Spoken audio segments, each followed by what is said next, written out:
I'm going to explain how I'm going to run the meeting. First, I ask that everyone that can, please mute your microphone to keep the background noise to a minimum and unmute when it is your turn to speak.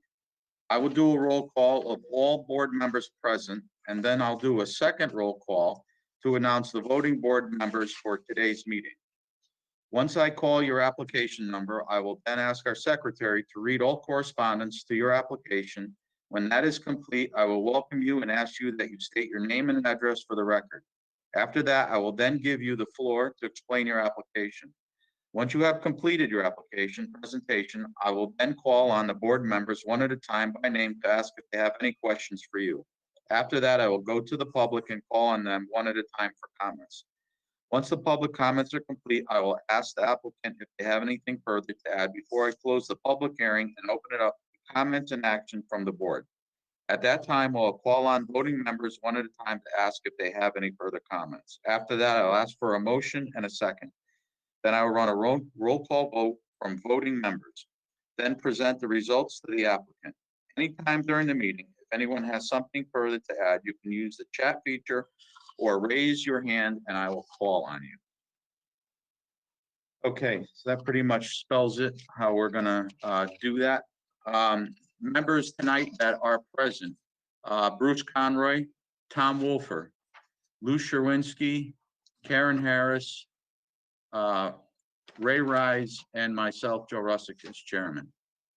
Voting members tonight are Bruce Conroy, Tom Wolfer, Ray Rise, Lou Sherwinski, and myself, Joe Russick, as chairman. So tonight's decision will be published in the Record Journal on Friday, August 21st, 2020. The effective date of your variance will be Friday, August 21st, 2020. The date a certified copy is recorded on the land records. The statutory 15-day appeal period will expire on Sunday, September 6, 2020. If you commence operations and/or construction during the appeal period, you do so at your own risk. Okay, first application is 20-014, variance request for side yard building coverage accessory apartment area for Fran Seskino at 20 Southside Drive. Mr. Secretary, do we have any correspondence? Yes, Mr. Chairman, thank you. In regards to application number 20-014, variance request for side yard building coverage, accessory apartment area, Fran Seskino, 20 Southside Drive. Applicant proposes a 12-foot by 20-foot addition to the rear of the property. Addition is proposed as an addition to the rear of the approved 720 square foot accessory apartment. Said addition exceeds maximum permitted area for accessory apartments. Addition has no means of entry/egress to primary dwelling, therefore does not constitute common living area. Proposed addition also necessitates a side yard setback of 9.45 feet, where 20 feet is required, and building coverage of 17.6%, where a maximum of 15% is permitted. And we also have, site plans as well that were submitted. Thank you, Mr. Chairman. Hey, Lou, there's a couple more paragraphs there. Oh, I'm sorry. Adding on to that, property received variance approval in 1985 for side yard setback and building coverage in order to construct a 2-room, in parentheses, bedroom and rec room, close parentheses, 24-foot by 28-foot addition, 24 feet by 30 feet accessory apartment subsequently constructed and located in said addition, received approval in 2011. This office cannot support the granting of these 3 additional variances for this property, as there is no hardship associated. The variance request to exceed the maximum allowable area for an accessory apartment not only has absence of hardship, but expansion to an approved accessory apartment plus or minus 25 years after construction emphasizes the lack of viable hardship and history of noncompliance. If approved, the applicant would need to seek site plan approval for an accessory apartment of alternate size than approved in 2011. Thank you, Mr. Chairman. Okay, thank you, Mr. Secretary. Just one quick thing. Is Bob Parisi on? Okay, I saw there's a caller. I didn't know if that was him. Okay, thank you. Can I please have your name and record for the record? Mrs. Sure. Excuse me. Yes, go ahead. My name's Kelly Seskino, 20 Southside Drive, Wallingford. And so the application being presented this evening, as explained by the secretary, we're looking to add on some square footage to the existing accessory apartment for my parents who are living in the apartment currently. My parents are 100% retired, and in this challenging time of the coronavirus, with their age and health, they're pretty much stuck home all day, getting out of the apartment very little. So 720 square feet with your spouse is a little trying at times, 24/7, 7 days a week. And it's hard for them physically and mentally, trying at times for them. So, during the pandemic, family gets to visit on nice days because I could sit outside and get the fresh air. But with the colder months that are coming up, that's not going to be doable. So having this extra space for them on a daily basis and then visiting with family will be tremendously helpful. So the existing square footage, as read, is 720 square feet. The maximum allowable is 780 square feet. In one of my conversations with Amy, she had indicated to me that we would be able to build or add on 10 by 12 based on the town's calculations to bring us up to regulation. So what we're looking to do is just increase that a little bit. And I had provided some pictures with our application of the back of the apartment that shows an existing wood deck 12 by 10. So what we're looking to do is replace the wooden deck with a room and expand that 2 feet to the left, 6 feet to the right, and then 2 feet deep. So if you look at the pictures, all that we're trying to expand is still in like that garden area that surrounds the deck and the deck that's there. So we're really not protruding into uncharted or unused space at the moment. If we looked at changing the dimensions of the deck, we would still need the side yard setback. So I don't think by changing the dims in that respect would help us on the side yard setback there. And while the height isn't mentioned in the application, the height of the addition would be the same height of the existing apartment, where the roof line would go the opposite way, tying into the existing roof line, similar to what other neighbors in the area have done with additions that they've put on. So what we're looking to do won't alter the character of the neighborhood or won't stick out in any sort of, any sort of way like that. So that's what I'm hoping to get approved this evening for my parents. They're getting up in age and I take care of them, and I would hate to have, to not be able to grant them this extra space that they so desperately need. So. Thank you very much. And a couple of questions I have, though, is what is your hardship? Well, the definition of hardship obviously is adversity, is something difficult and unpleasant, which is the coronavirus and not having enough living space. I've learned, though, over the past few months that I think you're looking for a hardship when it comes to the land. And aside from being on a corner lot and losing and not really having, our sides are angled, so regardless of how the sides we go, I'm still losing space in the back. But that's all I really have to say there. Okay, because that's one of our stipulations that we have to follow is hardship. And I understand completely where you're coming from about your parents and everything. I have an elderly mother myself, so I'm there with you, but my problem is granting a variance when there's no hardship. And the other problem I'm having is enlarging an already approved by variance addition, 720-foot accessory apartment. That's adding a variance onto a variance, and that's very much frowned upon, especially when the hardship is not there. But let me open it up to the board and I'll see what everybody has to say. Bruce, do you have any comment? Yes, I do. These are definitely different times, and perhaps our definition of hardship needs to be changed a bit.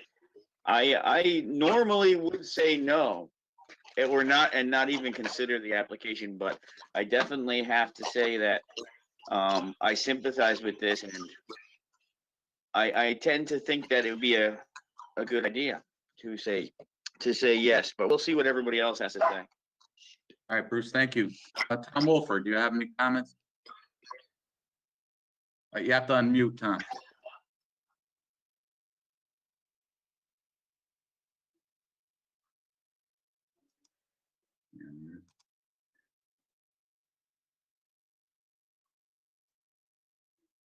There you go, Tom. I apologize, Mr. Chairman. No, I don't have any comments. Okay. Mr. Sherwinski, do you have any comments for the application? No, I think it was well explained, and I would say that I do share your concerns, although it's challenging. So I leave it at that. Mr. Rise, do you have any comments? There's an existing deck there now, isn't there? Yes, there is. Why can't you cover the existing deck? Well, we could. We were just trying to go a little bigger, and if I do cover the existing deck, that would bring us to this maximum allowed square footage. I would still need the side yard setback. But we were hoping to get just a little bit more room, because the deck, it's just still space, but I just think trying that to, get a little bit. I think that'd probably be a little more acceptable than adding on. I don't know. Does Amy have anything to say about that? I'll Is that something that would help out in this situation, Amy? Well, as staff comments already addressed, yes, in fact, a side yard setback would still be necessary, but also you have to take into consideration a building that close to the setback as opposed to a deck. First and foremost, regardless of the size, that does make a difference how close a structure is as opposed to a platform, number one. Number two, again, there's a compliant way to have an accessory apartment, which the intention is to not create a duplex, but more living space for whether it be a family member or otherwise. It does follow the land. It does not follow individuals. So the legal grounds for a hardship do relate, unfortunately, to the land, where we can all certainly sympathize with our challenging times. So again, if adding 60 square feet would be what would need to happen, so the existing deck is too big to have a compliant accessory apartment. Yeah, 720, 780 is the maximum for anybody. And it would need to follow, if a variance is granted, it still needs site plan approval from planning and zoning, because we've just negated the original accessory apartment application.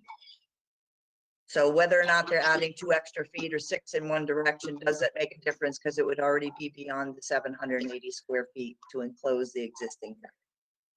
If that's what you were asking. Thank you, Amy.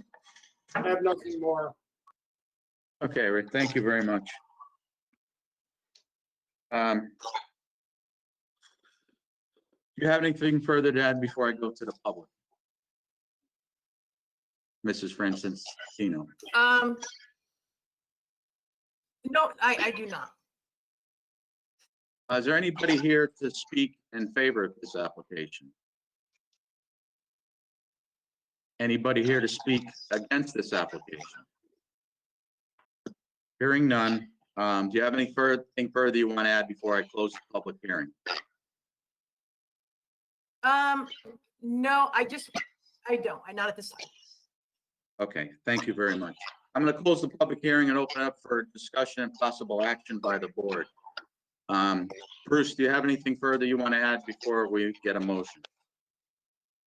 No, no, thank you. Okay, Tom Wolford, do you have anything further you want to add? No, thank No, Okay, thank you. Lou Sherwinski, do you have anything further you want to add? No, Mr. Chairman. Okay, Ray Rise, do you have anything further you want to add before we go for a motion? No, Mr. Chairman. Okay, I'll ask for somebody to make a motion, and we need a second. And now there's, if I'm not mistaken, there's three separate variances, correct? So we're gonna need three separate motions and three separate votes. Is there three, Mr. Chairman? Huh? The first one is one? The variance request for accessory apartment? Yes. Yes. Yes. Okay. Make a motion, we approve the variance request for accessory apartment of 960 square feet.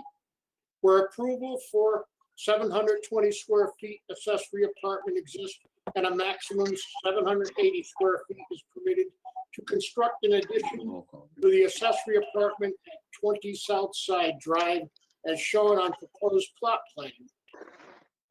Land of Kelly and Anthony Seskino, dated June 10th, 2020, revised July 30th, 2020, and submitted plans pictures received July 30th, 2020, subject to conditions. Be subject to the site plan approval by planning and zoning, if approved. Sorry, Ray. That's okay.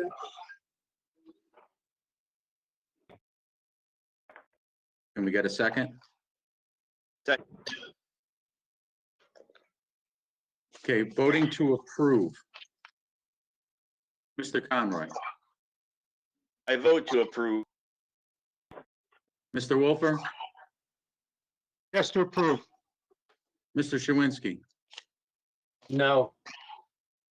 Mr. Rise, No, and I also vote no.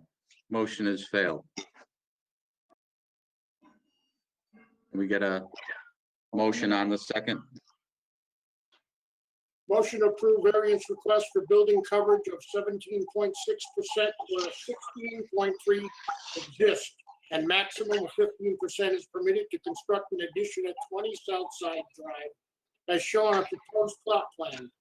Land of Kelly and Anthony Seskino, dated June 10th, 2020, revised July 30th, 2020, subject to, again, conditions. Site plan approval from the planning and zoning, if approved. Thank you.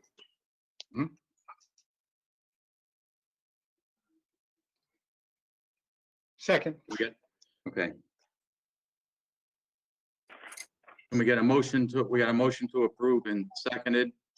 Bruce Conroy, I vote to approve. Tom Wolfer, Yes, to approve. Lou Sherwinski, No. Ray Rise, No, and I vote no also. and the third one is variance request for side yard of 9.45 feet where 13.49 feet exist and 20 feet is required to construct an addition at 20 Southside Drive as shown on proposed plot plan. Land of Kelly and Anthony Seskino, dated June 10, 2020, revised July 30th, 2020, subject to the planning and zoning. Sounds good. Second. I figured I'd get it third time. Okay, we got a motion and a second. Bruce Conroy, I vote to approve. Tom Wolfer, Yes, to approve. Lou Sherwinski, No, Mr. Chairman. Ray Rice, No, Mr. Chairman. and I vote no. Sorry, Mrs. Franciscino, your application's been denied. Okay, can I just ask one more question now that this part is complete? If I wanted to resubmit a new application for just the 10 by 12, is that an option? Because I thought we could add at least 12 by 10 to get to the maximum 780. My advice for you is tomorrow to call the planning office and talk to Amy, and she'll give you what you'll be able to do. Okay? Okay, That's your best. yes, thank you. All right, thank you, sorry. All right, next application is 20-015, special exception for a garage area from Solely at 1431 Tuttle Avenue. Mr. Secretary, do we have any correspondence? Yes, Mr. Chairman. In regards to application 20-015, special exception for garage area solely at 1431 Tuttle Avenue. Applicant requests special exception of 1,993 square feet of garage where 841 square feet exists, and detached 1,152 square foot garage is proposed. The board should clarify uses for the 1,152 additional square feet garage area. This office also notes that total garage area proposed is approximately equivalent to the living area of the dwelling, which raises questions concerning whether garage is subordinate to the primary use or the reverse. This office would also suggest ensuring a height maximum of 15 feet for a detached garage condition of approval regarding any additional detached garage area the board may consider. We also have site plans. Looks like they're dated March 27th of 2020. Thank you, Mr. Chairman. Thank you. Good evening. Please state your name and address for the record. Joseph Solai, 1431 Tuttle Avenue. Could you explain your application? Yes, I currently have a 2-car garage and I have 3 vehicles. I also have an arrangement of, I have a air conditioning unit that's in my present garage, which is taking up floor space. I have a sink in there taking up floor space. I have a well tank in there taking up space. I have a refrigerator, a freezer, and of course I have a shelving unit out there with miscellaneous canned goods for the house, for the kitchen. What I'm looking to do is putting up a second detached garage to be able to put a second car in, my third car in, I'm sorry. And I have a lawn tractor, I have a snow blower, I have a plow blade, I have wheelbarrows, yard tools, and I just can't fit everything in my garage. I also have what they call a car hauler. It's a trailer. And I know the city frowns upon trailers in the yard year round. In talking to Amy, she said if it has a bathroom and bedrooms, I can't park it in my yard all year round. This is just a square box that I could put a car in to bring it to different car shows and stuff. My original intention was make the garage big enough where I could put the car hauler in the trailer plus my third car and still have room to put all the items I mentioned. Okay, and you're a rear lot is a little bit of my investigation. So You back up to any properties back there or what's, Actually, this house was built in the 40s. The original cabin was built in the 40s. It was the son of the Tuttle family. Is the house that I live in, a stone house. When you take a left off of Cheshire Road, the second driveway, you would pull into the driveway. There's a house in front of me that sits on Tuttle. I'm in the middle, and then there's a rear house behind me. okay, okay. Now, there'd be no commercial work being done out of this garage, is there? No, no, Okay, it's absolutely mainly not. for storage for your car and trailer and stuff like that. Exactly, exactly. Okay, very good. Let me see if anybody's got any further questions. Bruce Conroy, do you have any questions? No question. Thank you. Mr. Wolford, do you have any questions? Yes, Mr. Stoll, what make and model of the car do you have for the trailer? Is that persistent to the No, questioning? it's just- Okay. It's a 1971 El Camino. So before this, now, where was it kept? In the second garage? It was kept in the trailer. It was all just kept in the trailer. I got it. Okay, gotcha. No So I further kicked- questions. I Chairman, kicked thank my you. wife, I kicked my wife out, her car out to put my trailer in, I put my car in the garage. I did the same thing also. No more questions, Mr. Chairman. All right. Thank you. I gotta apologize. Karen Harris, your picture's not up there. I kind of lost you. Do you have any questions? There I am. I'm unmuted. That's quite all right. I was wondering, Mr. Soli, did I say that right? Yeah, that's great. Soli? So what's gonna happen to the trailer? Will you still have the trailer on site? Well, I'm hoping to be able to put the trailer in one of the slots of the garage, put my wife's car next to that in the garage, and then the additional width of the garage, I'll be able to put snow blower, lawn tractor, my plow blade, stuff that's kind of hanging around outside. I'll get that stuff in the garage. So you'll have room for all three of your vehicles in the two garages? Oh, yeah, yeah, because the attached garage now has two vehicles in it. The additional garage that I'm gonna put up will have two slots, one for my wife's car. Hopefully I'll get the trailer in there also and still have room for lawn tractor, that kind of stuff, snow blower. This will tidy up things that maybe are just out in the yard now? Exactly, exactly. What I'm trying to not do is buy those Rubbermaid plastic sheds that you put in the garage, you put in the yard and you throw your stuff in there. I mean, I'd probably need 4 of them to put in my yard.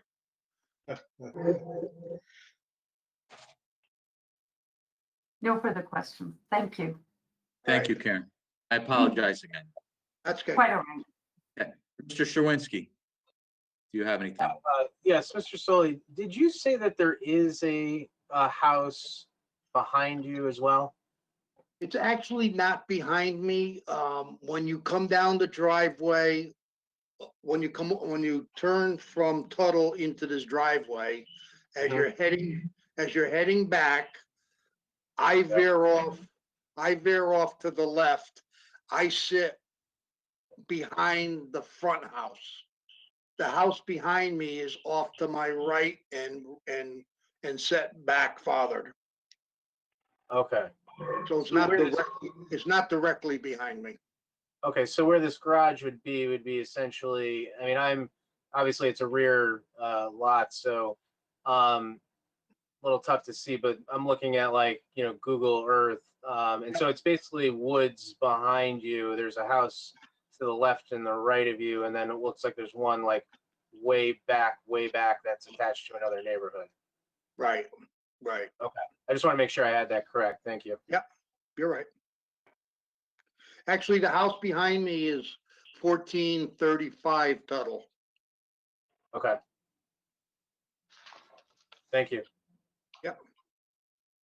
Mr. Rise, do you have anything further would you like to ask? No, I don't. Thank you. Okay. Is there anybody here to speak in favor of this application? Anybody here to speak against this application? Mr. Solai, do you have anything further you'd like to add before I close the public hearing? Nope.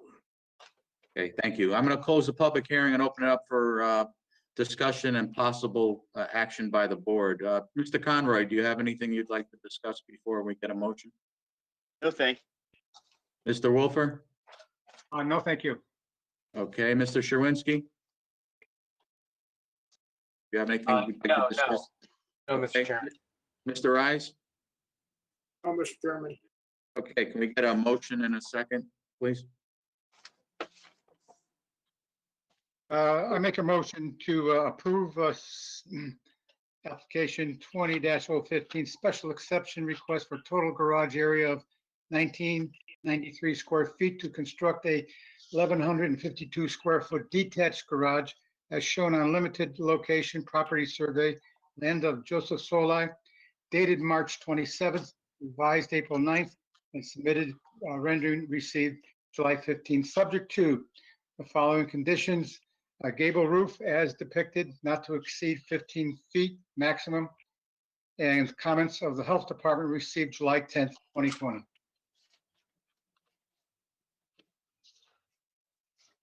Second, Mr. Chairman. Thank you. Motion to approve. Mr. Conroy?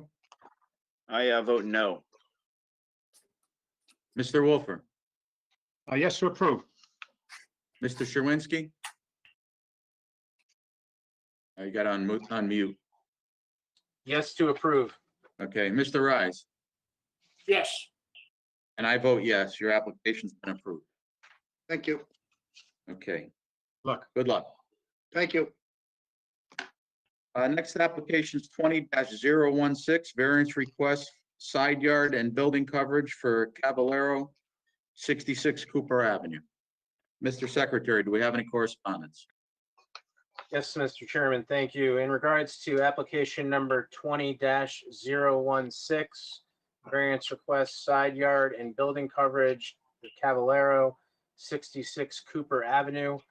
Applicant requests side yard of 9.7 feet where 9.7 feet exists and 20 feet is required, plus building coverage of 20.35% where 16.7% exists, and maximum 15% is permitted to construct a 360 square foot addition and deck at 66 Cooper Avenue in an R18 district. But I didn't pick up and still listen. I don't think she's come on yet. Caller, can you mute yourself, please? Is that it, Mr. Secretary? Oh, no, there's a little bit more. Subject property is non-conforming with respect to lot area plus or minus 50% of required 18,000 square feet. Side yards and front yard setbacks and building coverage as it predates the inception of zoning. Applicant is proposing an expansion to the rear of the existing 9.7 feet setback by 25 feet to allow 15 more feet for addition and 10 feet for deck. The addition of 360 square feet of building increases the coverage by 3.6%. And we obviously, we have plans here dated June 9th, 2020. Thank you, Mr. Chairman. Thank you. Is there anybody here for this application? Yes. Okay, could you state your name and address for the record? Kevin Caballero, 61 Sylvan Hills, East Haven, Connecticut, and I am representing the homeowners for 66 Cooper Avenue. Okay, can you please explain the application? Well, what they have here is they have a relatively small house. It's like 600-700 square feet, and they've recently retired, bought this house, and care for their grandchildren while the parents are working. it's a relatively small house, gets a bit crowded. Also, they like to spend time outside, but it's relatively muddy and or buggy at times of the year. So they were hoping to expand, both to have a little more room for life to move around, and also to add this deck for more stable ground, if you will. Okay, can you explain the hardship in this application?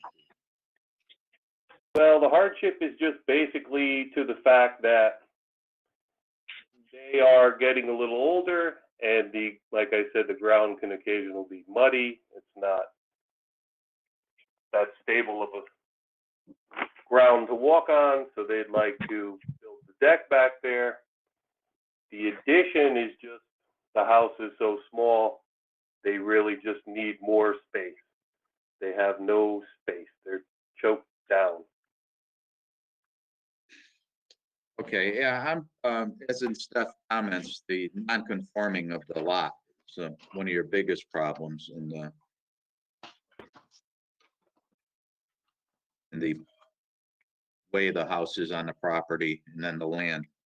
Let me see if everybody else got any questions. Mr. Conroy, do you have any questions for the applicant? No question. Mr. Wolford? No, none. Okay, Mr. Sherwinski? Yes, Mr. Chairman.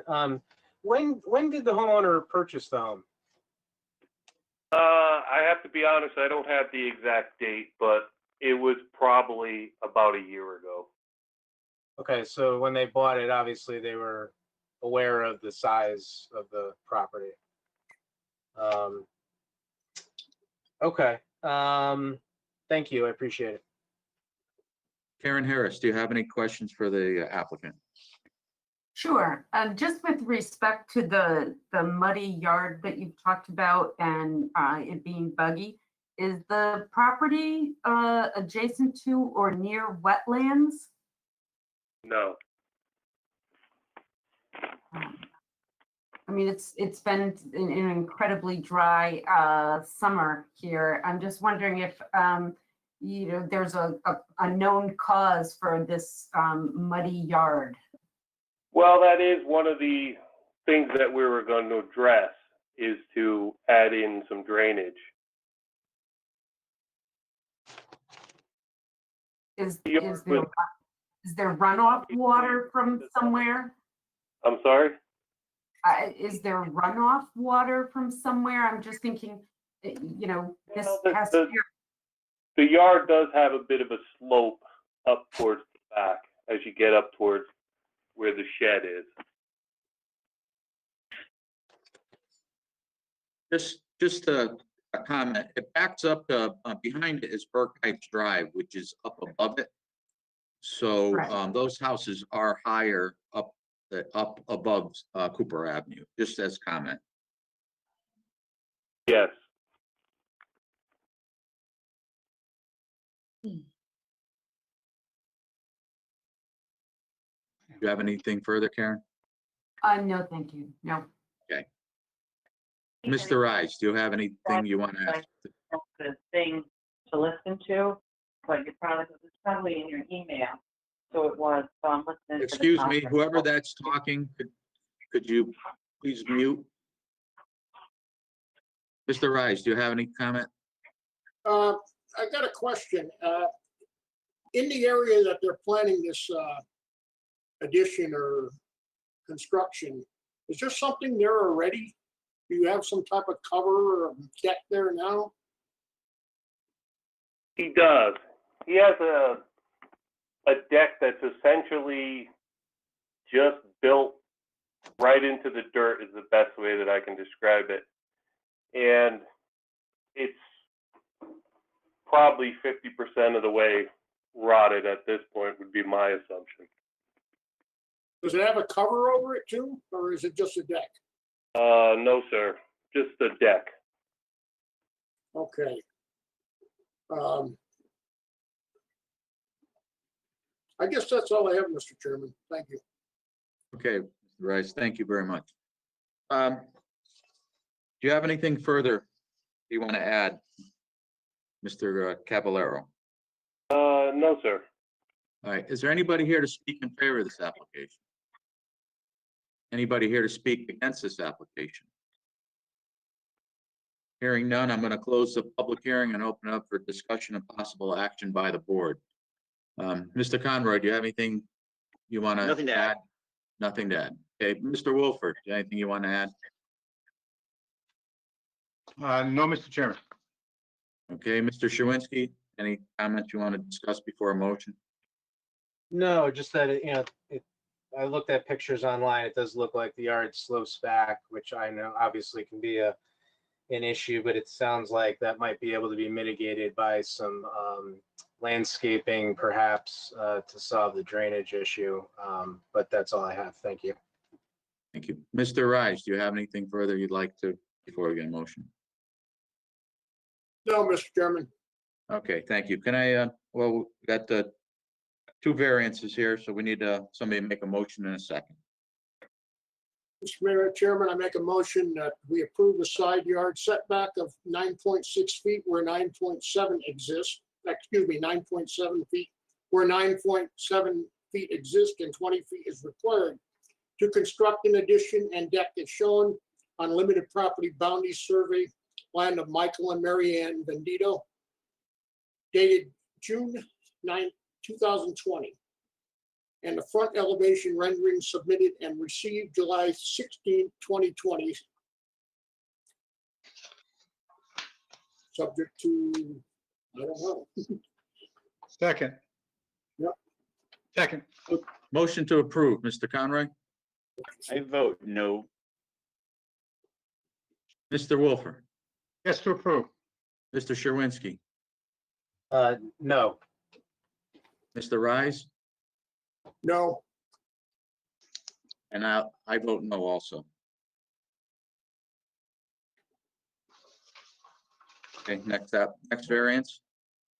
make a motion to approve building coverage of 20.35% where 16.7% exist and a maximum 15% is permitted to construct an addition and deck as shown on limited property boundary survey, of land of Michael and Mary Ann Vendito, dated June 9, 2020, and the front elevation rendering submitted and received July 16, 2020. Second. Motion to approve, Mr. Conroy? I vote no. Mr. Wolford? Yes to approve. Mr. Sherwinski? No. Mr. Rise? No, And I also vote no. Sorry, Mr. Caballero, your application's been denied.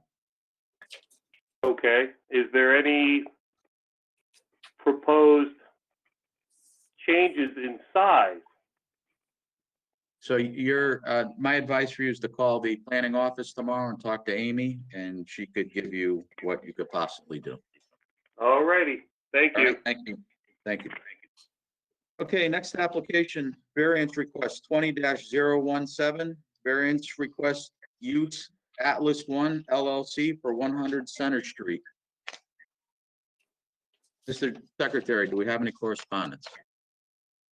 Yes, Mr. Chairman, thank you. In regards to application 20-17, variance request use Atlas One LLC /100 Center Street. Applicant requesting variance approval to locate office/medical use office use ground level street facing on 2 streets where ground level street facing office use is a permitted use, but only when not located within 50 feet of ground level street facing side of any building/structure in the TC zone.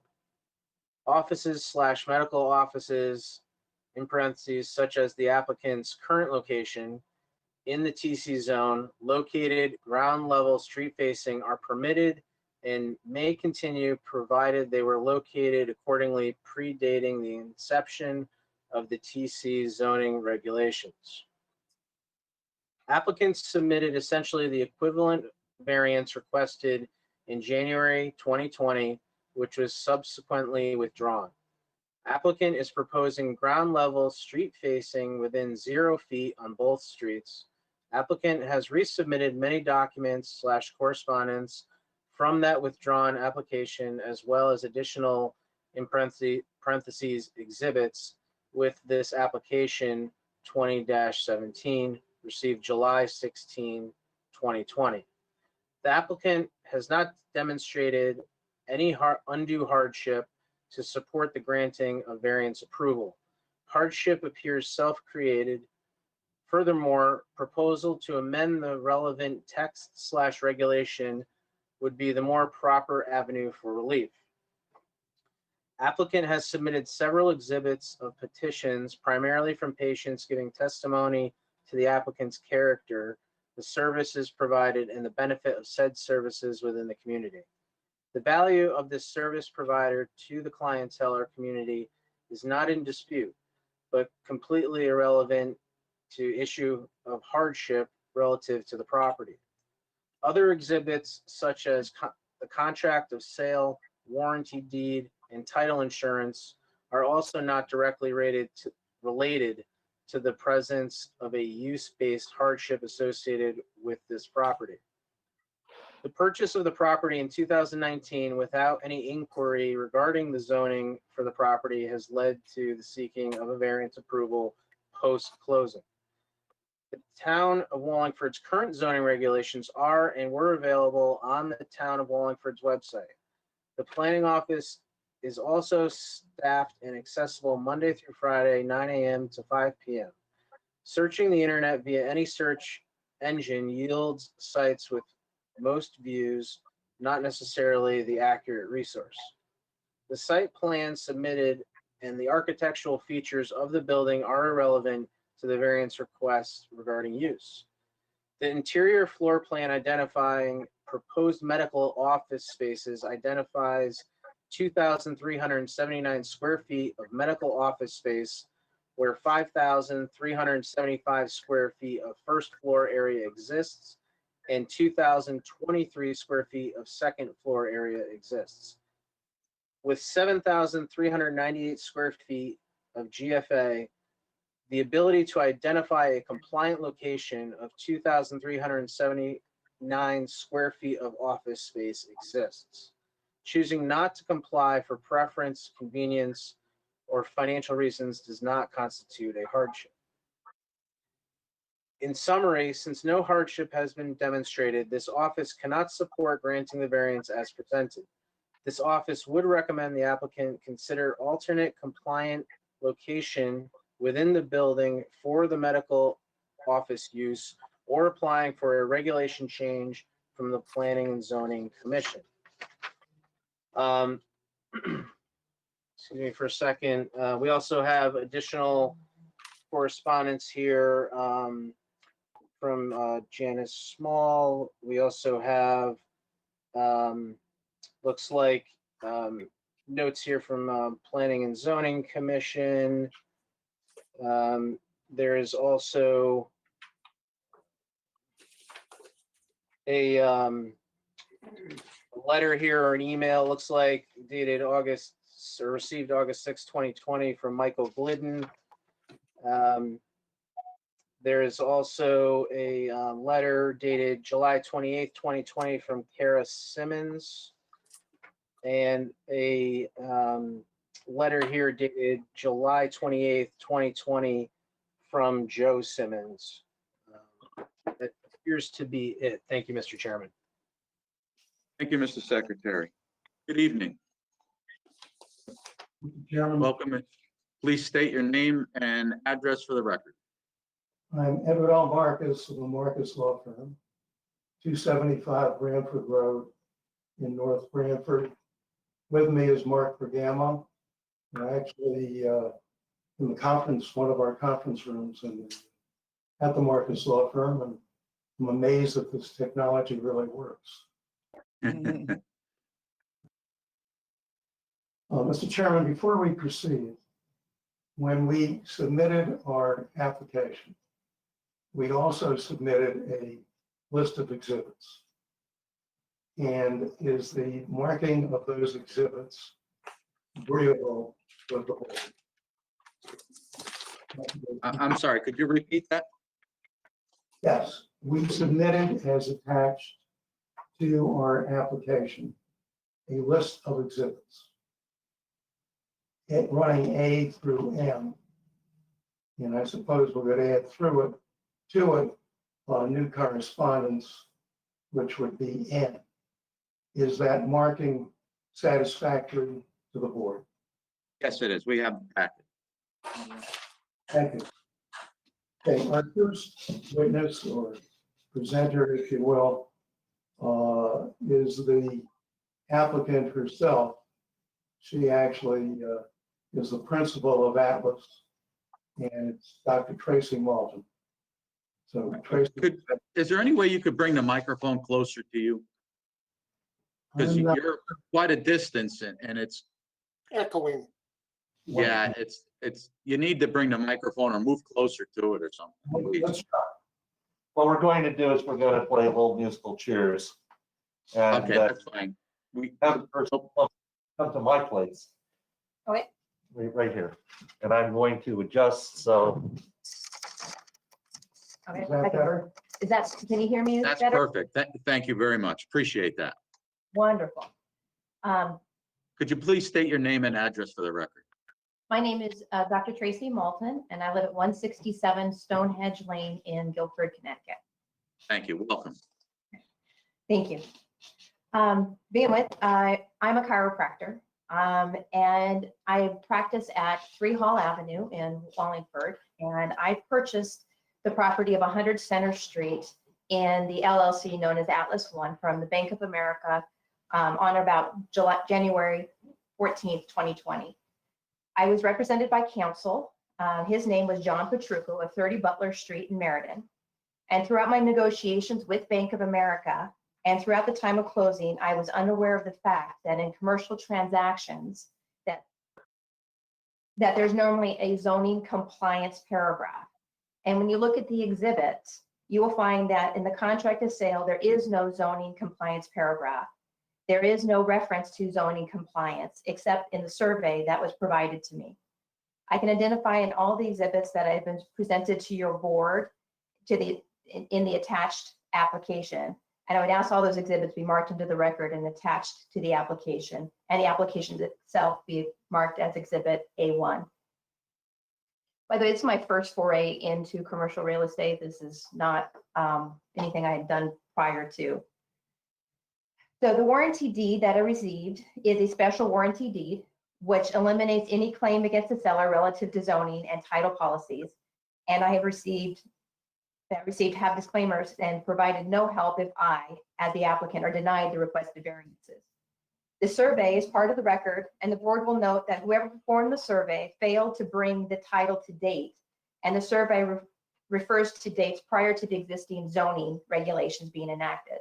So it shows, for example, a zone of CA6 as commercial downtown and refers to a title report when the effective date of May 25th of 2018. The fact is there is no mortgage on the Center Street since I inherited the money to purchase the property with the death of my father, and I was able to purchase it then. I understand that I need to show a hardship, one which is not self-created, in order to obtain the variances that I so desperately need.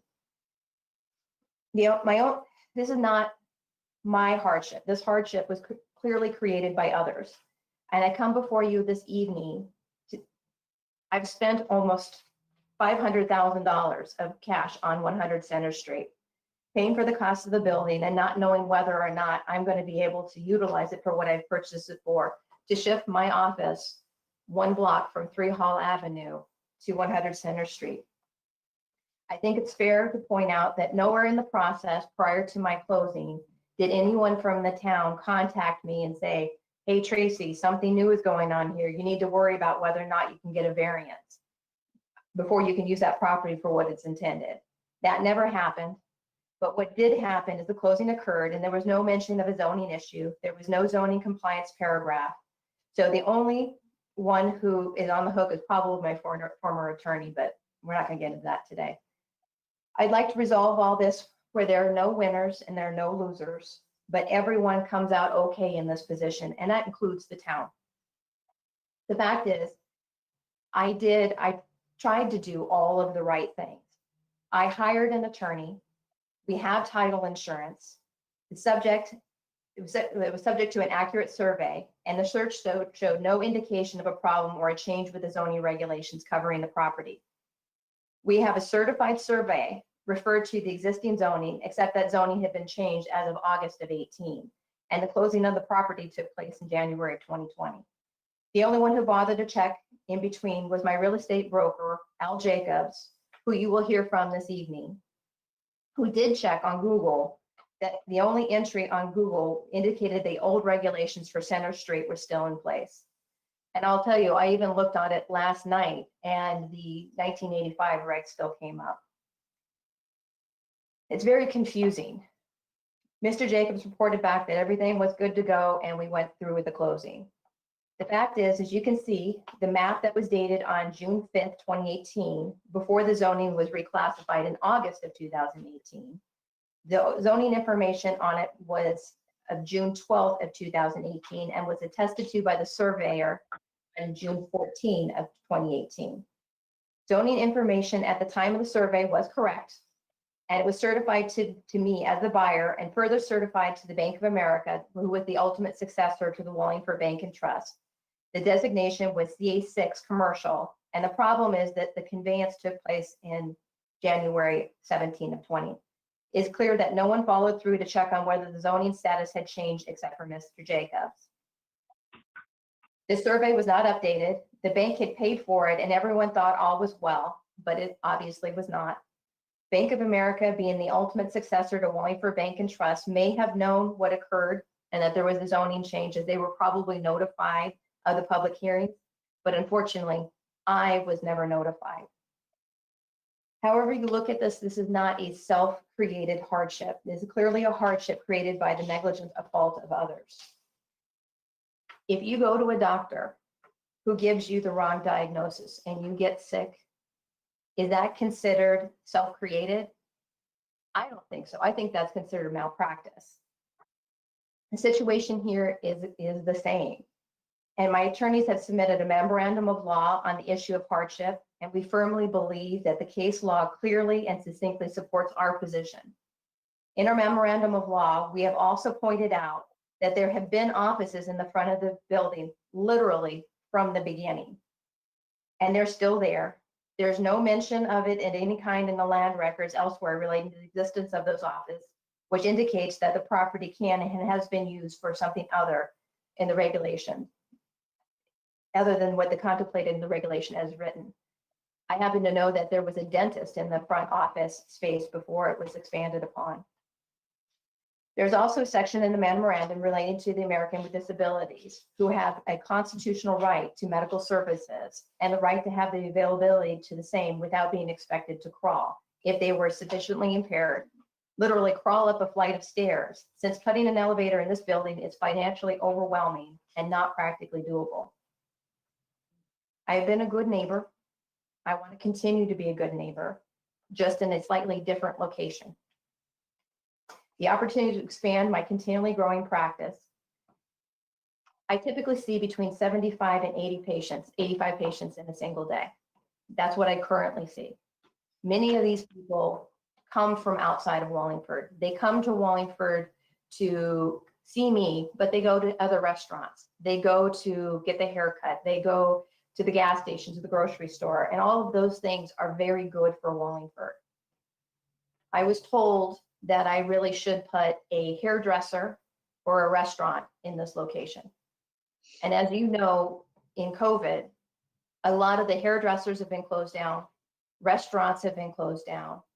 J. Christian's, which is another restaurant that is in a bank building, is not coming back after COVID, but they're closing. And that's where they want me to put in this location. We are considered an essential business, and I never even closed down one day during this pandemic. I was still able to keep people in there, keep people coming to Wallingford, keep people healthy, and that's part of what I do. No one wants an empty building as part of the downtown plan. Instead, if I were on your board, I would immediately vote for variances as needed based on the new plan that has been submitted and shows every intent to be cooperative to the town as best as possible. Compromise is a positive way in this matter that I have suggested in the plan produced by Mr. Lazarus, that is basically half of the first floor be used for my current practice and the other half be used for other uses that are currently acceptable under the planning and zoning. We even have our entrance coming from the back of the building, so it's not off of Center Street, so it's not off of the main walkway. And with the way the building is set up, you can't even tell what's inside because the windows are 4'6" at the lowest levels.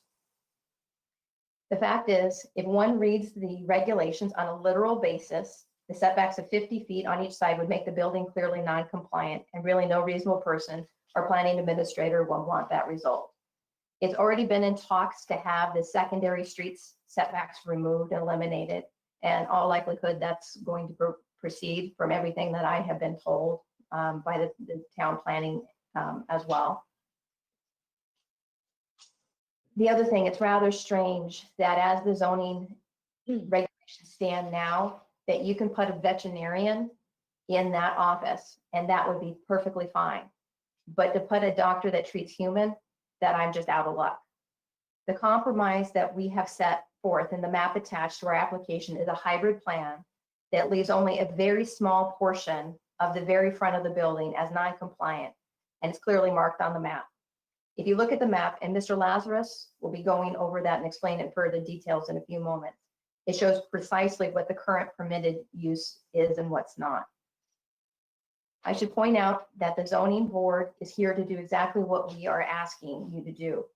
The finding of hardship is necessary and clear, and you have every right to make a finding of the same, in which the variance set forth in my application would and should be granted, and all then would be well. I will try to respond to any questions, but if I cannot, I would ask to speak with my attorneys, Ed Marcus and Mark Bergamo. Thank you. Thank you. Do you want to continue your presentation, or do you want, I have a couple comments, but I don't know where you want to go. Why don't we continue? Go ahead. Very good. Okay, our next witness would be Al Jacobs, who's the well-known realtor in the Wallingford area. Good evening.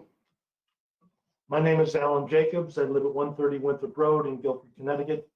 I'm the owner broker of Sunset Creek Realty in Guilford. I've been in the real estate business for 40 years and have attained the Realtor Emeritus status.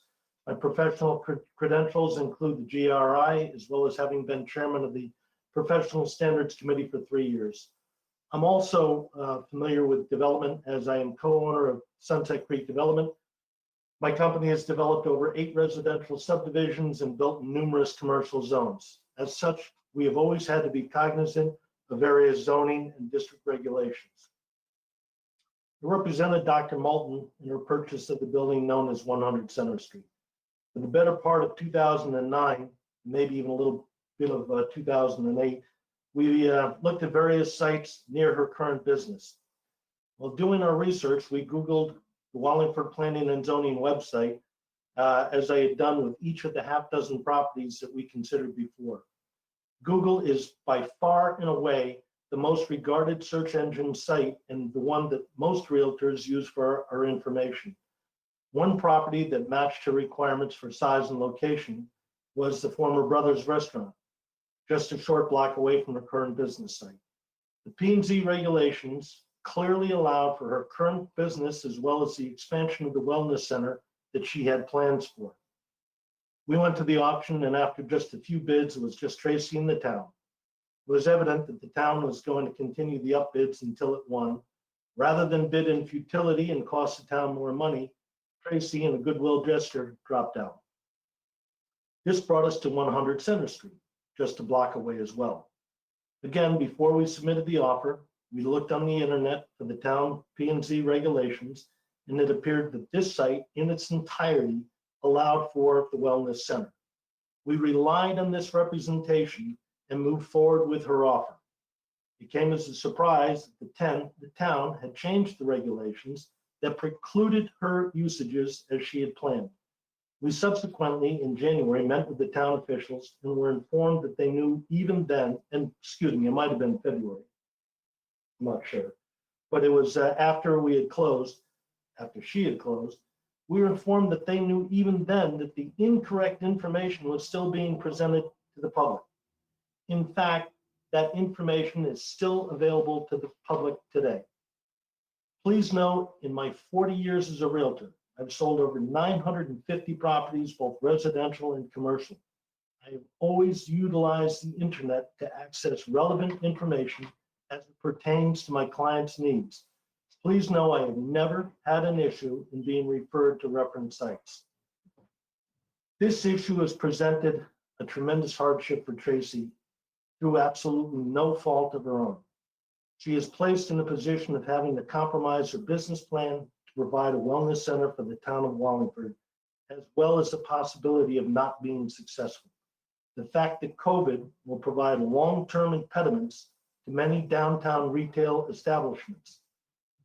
The last thing Wallingford needs is another empty building. The function of checking on title was one that should have been handled by Tracy's real estate attorney, but was not.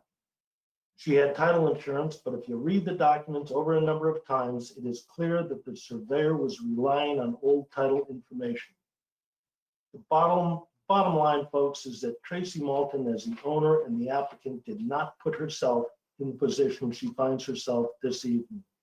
This all occurred as a result of no communication from the town about the change in regulations, at least not with Tracy or anyone involved on Tracy's side of this transaction. There is no argument that there were various unintentional misjudgments in proceeding on the file. The hardship caused to Tracy is a result of same and is not to be laid at her doorstep. I would ask that the commission grant her request for variances. Many thanks, hopefully for your favorable consideration. Thank you.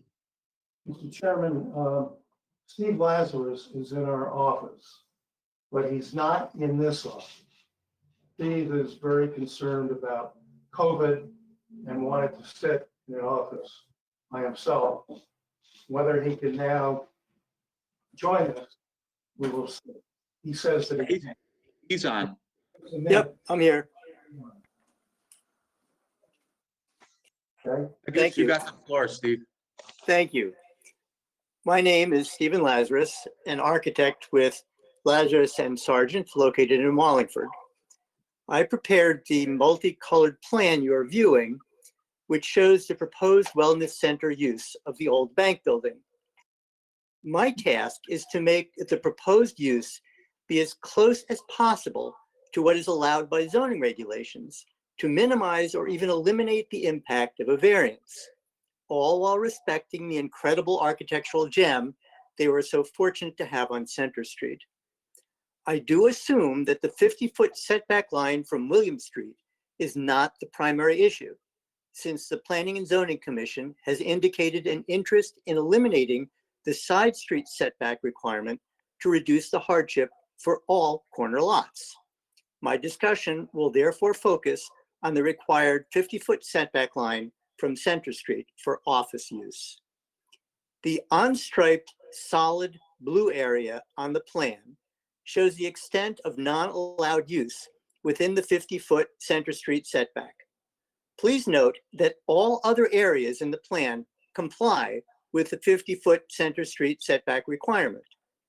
The intention of the regulation is to maximize allowed uses in areas with storefront windows and entrances to generate pedestrian activity. Strict interpretation of the regulation would require a total of 2,792 square feet of allowed uses in the 50-foot setback from Center Street.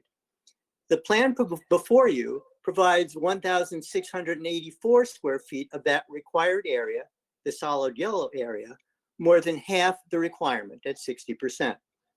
Please note that the Center Street entrance area is all shown in solid color yellow, which represents allowed uses. The green yellow striped area will be non-office use as well to compensate for the solid blue area. Together, the solid yellow and green-yellow striped area exceeds the non-office use requirement by 200 square feet. At this particular property, which was built to be a bank building, not a retail store, all of the windowsills are too high to view interior activity. The best way to be in compliance with the spirit of the regulation would be to provide allowed uses at or adjacent to both entry doors, where all of the pedestrian traffic actually occurs. This is especially important in this building, where every single parking space is at the rear of the building, and the rear entry will be the most active. The plan before you shows both the front and the rear entrances leading directly to allowed uses, with more than enough allowed use in total to compensate for the medical office use within the 50-foot Center Street setback. As a result of focusing non-office allowed uses at the rear entrance as well, the proposed plan actually provides significantly more allowed use area adjacent to entries than would be required under strict adherence to the 50-foot Center Street setback requirement. This approach will both provide enough space to operate a successful chiropractic office and also provide more than the required square footage in the Center Street setback for permissible uses. I believe it will actually generate more desirable pedestrian traffic than actual strict adherence to the regulations. Finally, please note that the proposed use is for medical office, not for typical office use. Wallingford's own planning and zoning regulations acknowledge that medical office generates more traffic than standard office use in their own parking regulations. Yet another way that our proposed use is in the spirit of the existing zoning regulation. This was an extremely difficult plan to put together, but we believe that we have served the interest of both the town and the applicant in this proposal. Thank you. Thank you very much.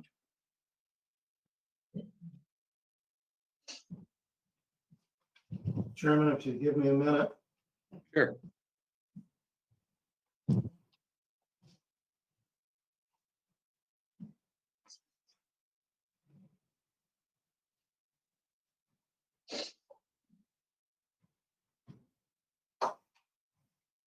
Chairman, Mr. Glidden told me that he intended to call in, but evidently, to our knowledge anyway, has been unable to do so. Is it possible for the, oh, he's there. I'm here. Mr. Glidden, would you like to be heard? Sure. Thank you. Good evening, everyone. Long time no see for a few of you. You have a letter from me dated August 6, 2020. I'm just going to read a few parts of my letter into the record. As a former chairman of the board, I know the subject of hardship needs to be investigated, discussed, and found in order to granting of a variance. I just want to talk about some of the points that are in my letter for you to consider. One, we've already heard a lot about the change of regulation, your current town center zoning regulations that became effective August 17th, 2018, at a time of which, unfortunately, Dr. Malton's current business were created non-conforming, which I think I can't stress enough. I mean, the change of the regulations really then morphs into the strict application of the regulations creates a hardship for her. The fact that her current location technically does not meet the regulations, limits her ability to expand. So you've already heard, so she's operating a non-conforming business, thinking life is good. Then comes along this property with some bad legal advice. She still thinks that life is good since we're here, which I would also just comment. It's not in my letter, but as an individual, I am currently the vice president of Connecticut Association of Zoning Officials. I'm a certified zoning enforcement officer. I've been a professional planner for 15 years. To say actions like this, purchasing a property, getting bad legal advice, are self-created, in my professional opinion, is not self-created. The next thing I just like to point out is the regulations themselves. Service establishments are allowed. Now, your regulations are permissive in nature, meaning if a term is stated, it is allowed. If a term is not stated, then the term is not allowed in the zoning district. The issue, just want to point this out, just another issue here is the fact that service establishments are allowed. She is a personal service. Although we want to call it a medical use, it is a personal service. And unfortunately, the regulations do not define what a service establishment is. Your regulations then point to the latest edition of the American Heritage Dictionary, which I kind of outlined. You had to take to the two terms service and establishment to combine to come up with a term for service establishment. You know, it's a place or residence of a business where work is done for others as an occupation or business. That's permitted as of right. So I just, once again, the strict application of the regulations creates a hardship and restricts trade. I know that Tracy indicated the ADA. You know, from an ADA perspective, she does serve clients which are part of a protected class. You know, it's this putting this use on a second story. It's just, it doesn't add up. It's in conflict with that. The other thing is at ZBA, you know, as you're looking at finding a variance, you have to go with your guidance out of 8-6 of the General Connecticut State Statutes. One of the things in your powers in authority is granting the variance. You need to determine that the variance is in harmony with the surrounding district. So then I want to read in the record, and Steve Lazarus did a great job of indicating it, the intent of the center zoning district from your regulations. The purpose is to encourage the development and redevelopment of the entire town center as an area, vibrant, pedestrian-friendly commercial destination with strong supportive institutional and residential components while building off and promoting town center character. So what does it mean? It means we're looking at businesses that, one, you know, do not impact the pedestrians' experience as they're walking down Center Street. There's no expansions of this building. There's nothing changing substantively of this building that would interfere with that intent. So therefore, the granting of this variance would be in harmony with the town center zoning district, meaning it's clear. All you need to do is see that there is enough hardship. I said it earlier, my professional background, as I've been a planner for over 15 years in various communities, you know, in my professional opinion, there is a clear demonstration of hardship here. You have a restriction of trade. You had the physical applications of the regulations creating a hardship. The request does not conflict with the harmony of the district, nor the intent of the zoning regulations. It's clear there's a hardship here. You know, if this was 6 years earlier and I was still sitting here, this is something as a former chair I would vote for. I urge you to approve the variance as requested. And just for the record, my address is Mike Glidden, 29 Pomeroy Avenue in Wallingford.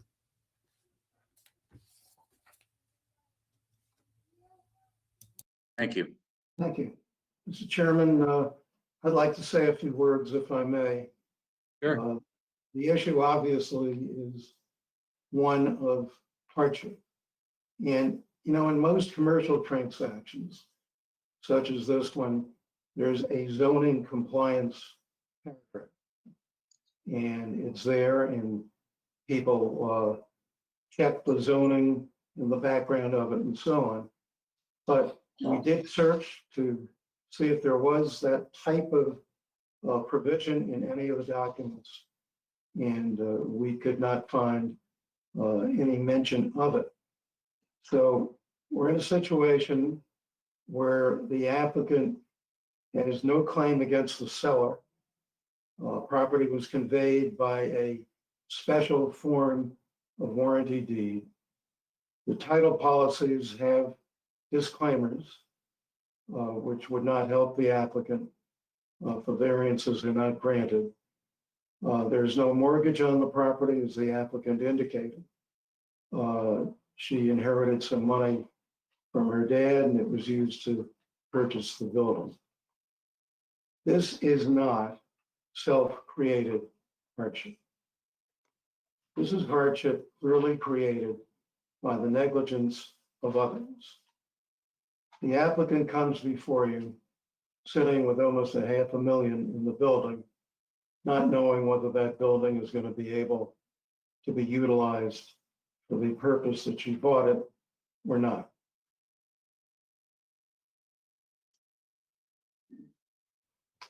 You've heard Mr. Jacobs' testimony and the fact that the town has left outstanding on Google information which is grievously incorrect. And that information was relied upon by the applicant. It is very strange that no one from the town ever contacted the applicant to say, Tracy, do you know what you're doing? You're missing the proper zoning. Get your zoning in place, then close your deal. So they went ahead, they closed, and no matter how you look at it, it's a hardship created by the negligence of others. Tracy in her testimony used the concept of, well, if you went to the doctor checks you out, you think you have the symptoms of coronavirus, the doctor says, no, you're good to go, you're fine. And it turns out you have it. Would you call that self-created? I think not. I think we'd call that malpractice. And the situation here is exactly the same. We've submitted an extensive memorandum of law. I'm going to touch on several of the cases, which are really totally on point. You also have the issue of Americans with disabilities, where you really need first floor services available for them. You can't expect them to literally crawl up a flight of stairs if they're disabled, and the cost of an elevator is financially overwhelming. The applicant's been a good neighbor, wants to continue to be a good neighbor in a slightly different location, and have the opportunity to expand her growing practice, which now handles 75 to 85 patients a day.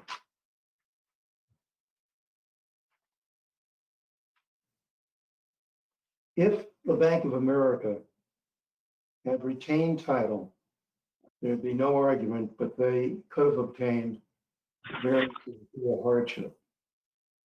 Case law is very clear that the applicant steps into the shoes of the Bank of America. The issue of hardship has been referred to in our memorandum. And if this is not hardship, which is not imposed by the applicant, ask yourselves what is. The applicant had no control over the acts of independent contractors allegedly working on her behalf. Your zoning enforcement person sent a letter to the applicant, but failed to send us a copy, referred to a 2019 closing. In fact, the closing was in January 2020.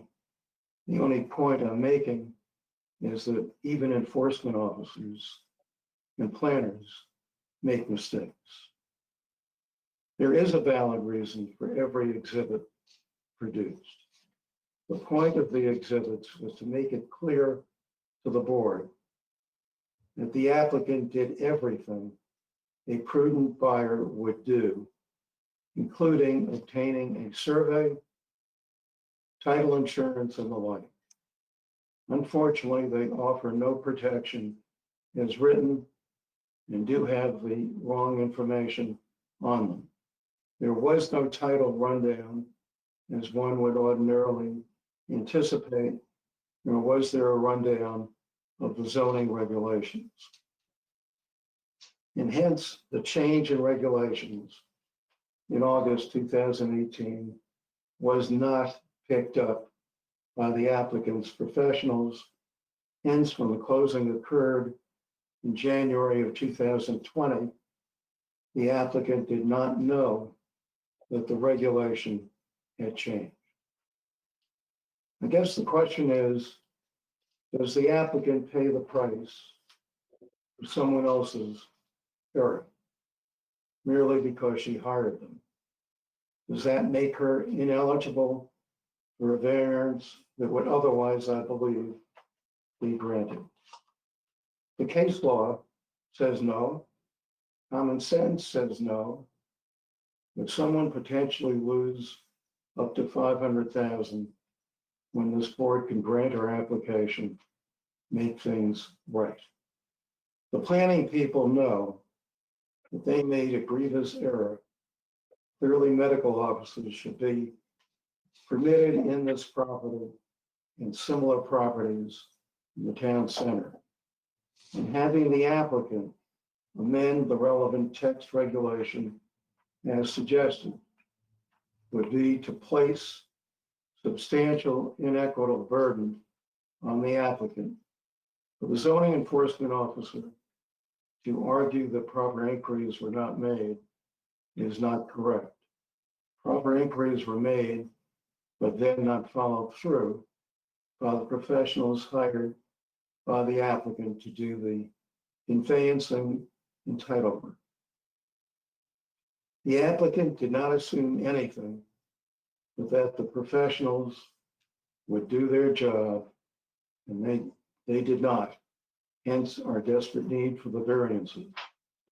Hardship has been clearly demonstrated. The zoning and enforcement officer says, well, how about the second floor? Well, if you spend enough money, you might be able to get 2,000 square feet on the second floor. And then if you put in an elevator, you might be able to put in your chiropractic offices. But the amount of money that it would take to do this is astronomical. For some reason, having a veterinarian on the first floor, taking care of dogs, and I love dogs, I have 2 of them, is more important than taking care of human beings. Someone screwed up in preparing these regulations, and we are asking for your help to let us move in and be a good neighbor. The bottom line is the thought of using the second floor is great, but it's one of those things that looks okay on paper, but the question is you can't really do it.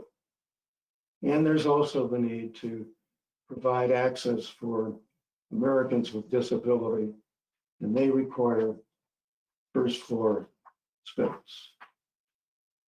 I'm going to briefly go over some of the very few, I'm almost done, some of the case law, which is all on point.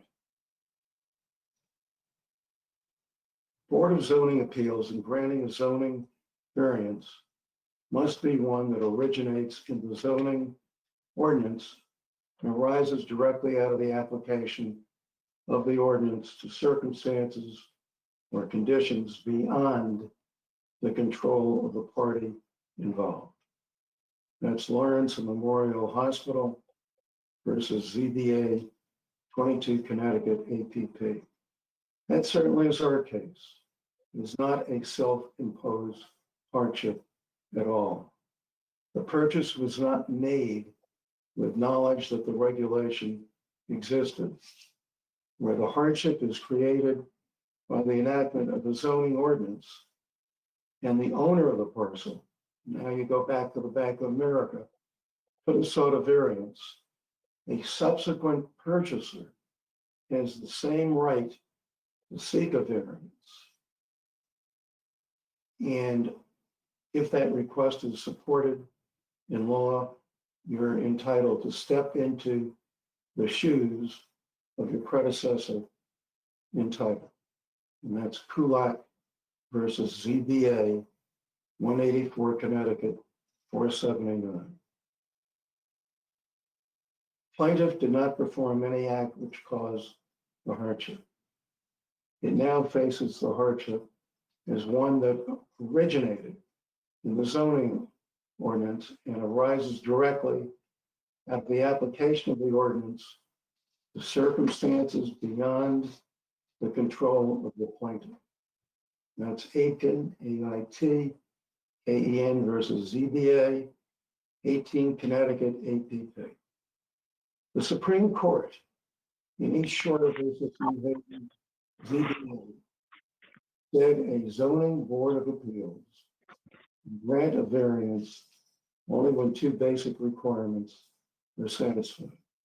One, the variance must be shown not to affect substantially the comprehensive zoning plan. That's our case.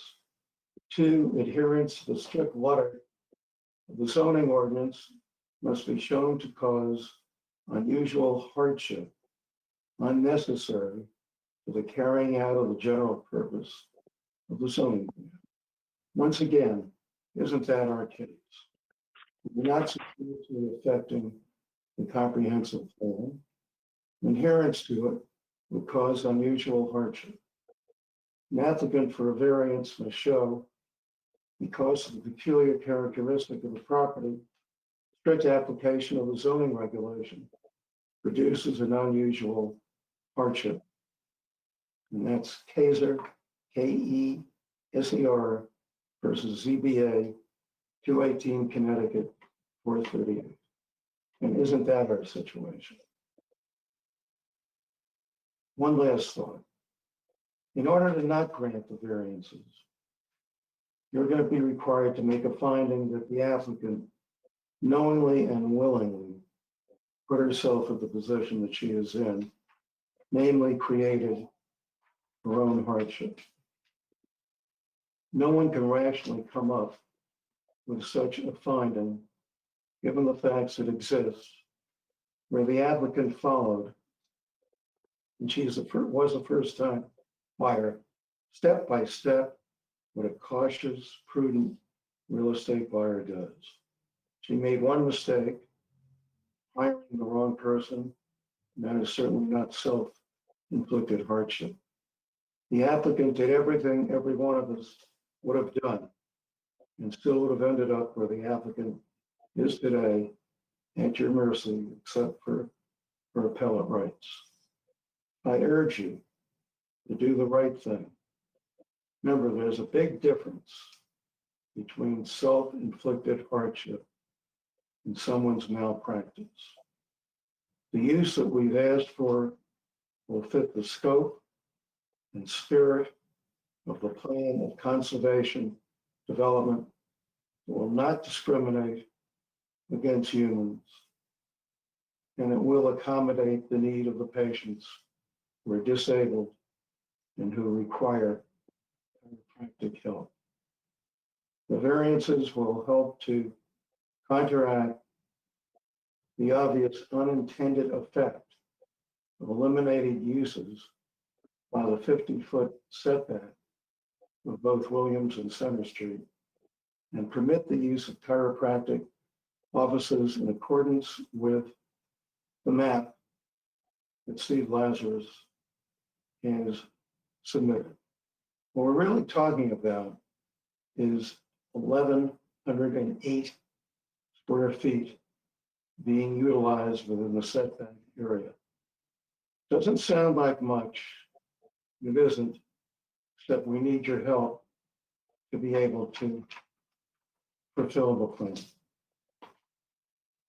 I appreciate your attentive listening to me, and that's all we have to present, and we're available to respond to questions.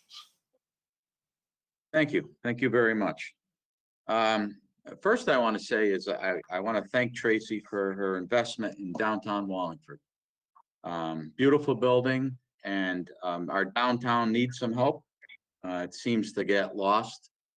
I think the town is trying with their regulations, and I want to thank her. And I just want to also say, I know there's probably people on here that I've never been to her chiropractic business, but I've heard good things about her, and I just want to say, I thank her for investing in downtown.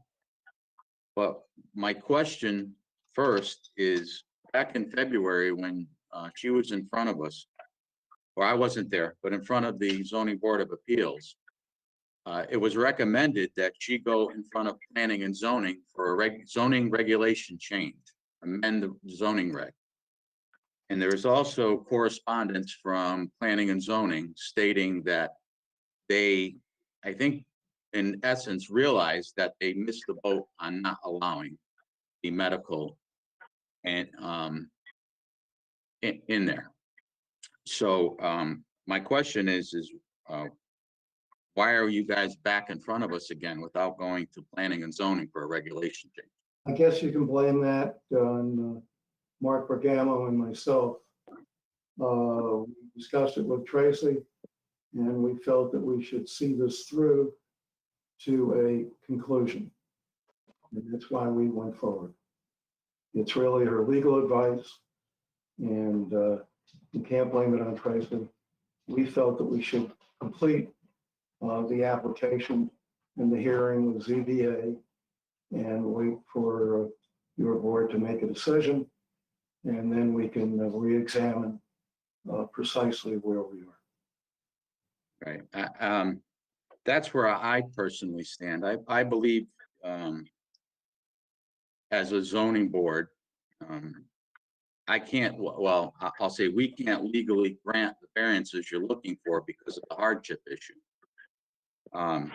I believe your fight is with the planning and zoning on an amendment of their zoning regulations. I think they missed the boat. I really do.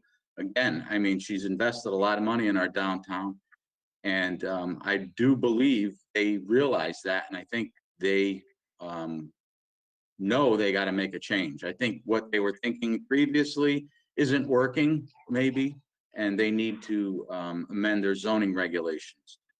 I believe that's where you need to go. Again, I don't see the hardship in this. I appreciate her investment. It's a lot of money. I wish I had that kind of money. But I'm a Wallingford guy. Grew up here, raised here, love this town. And but I really think that's where she needs to be. That's just my comments on it. I'll go through the board and see what everybody else has to say. Mr. Conroy, do you have any comment? I most certainly do. I believe that the Planning and Zoning Commission definitely missed a boat on this particular thing and a lot of other things. And if we can push it through by granting her a variance, I am more than willing to say yes to it, because it was a mistake done by the town, and we should do it. And they'll change the zoning if we show them that it needs to be done. And I think that we should indeed do that. Her hardship, I think, is pretty clear. So I'm definitely in favor of. Thank you. Mr. Wolford. Yes, Mr. Chairman, I do have a few questions for the counselors. Obviously, I highlighted a few things in Exhibit J, which is the Memorandum of Law. So I think they would be duly qualified to answer my questions and what have you. And on page 3, in the middle of the Hold on a moment, and we're going to get the memorandum. Okay, no problem.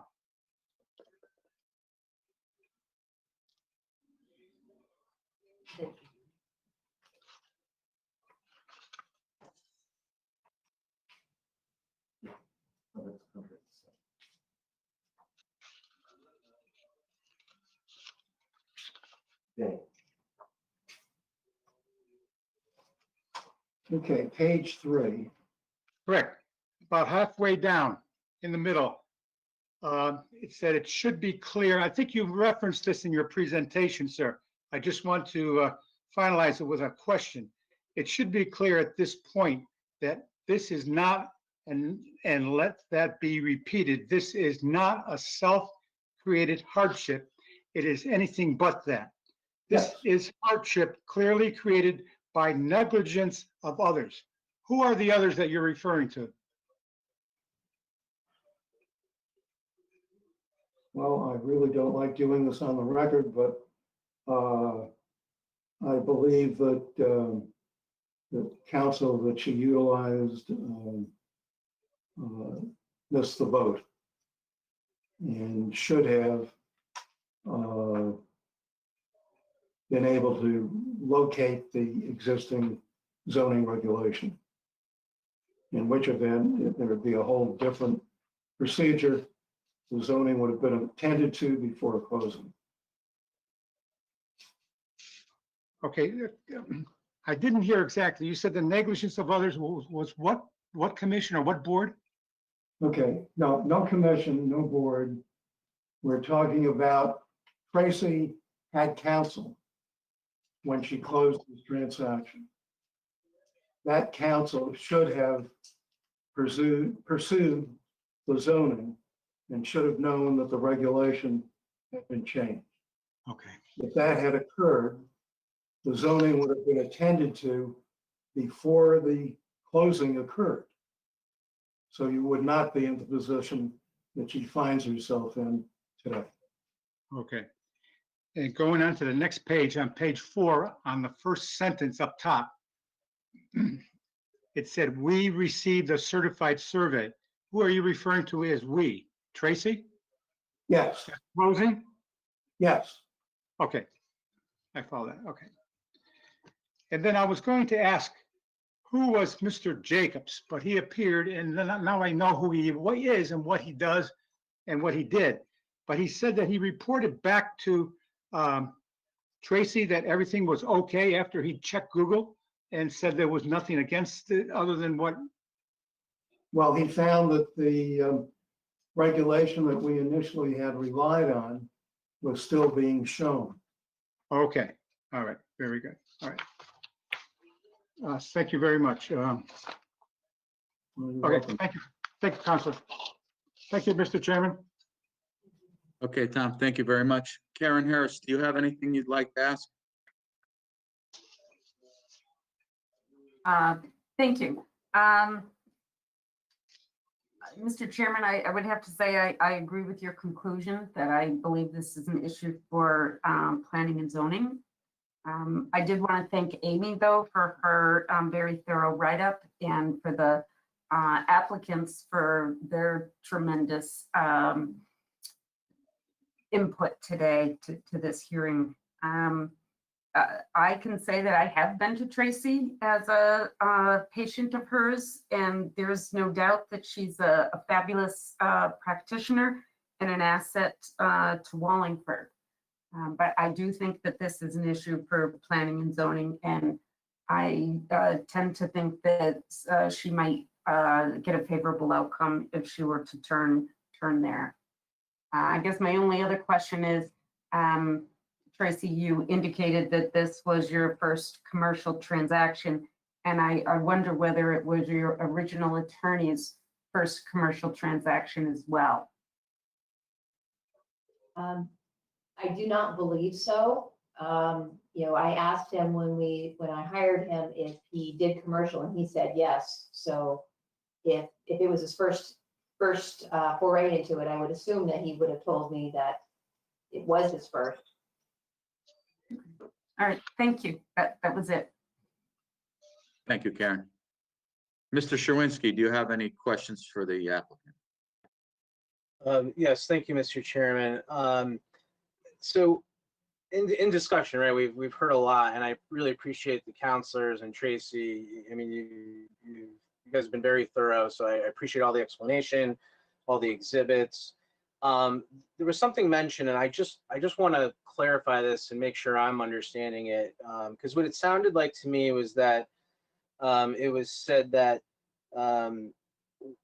someone inferred that the zoning regulations were incorrect on the website.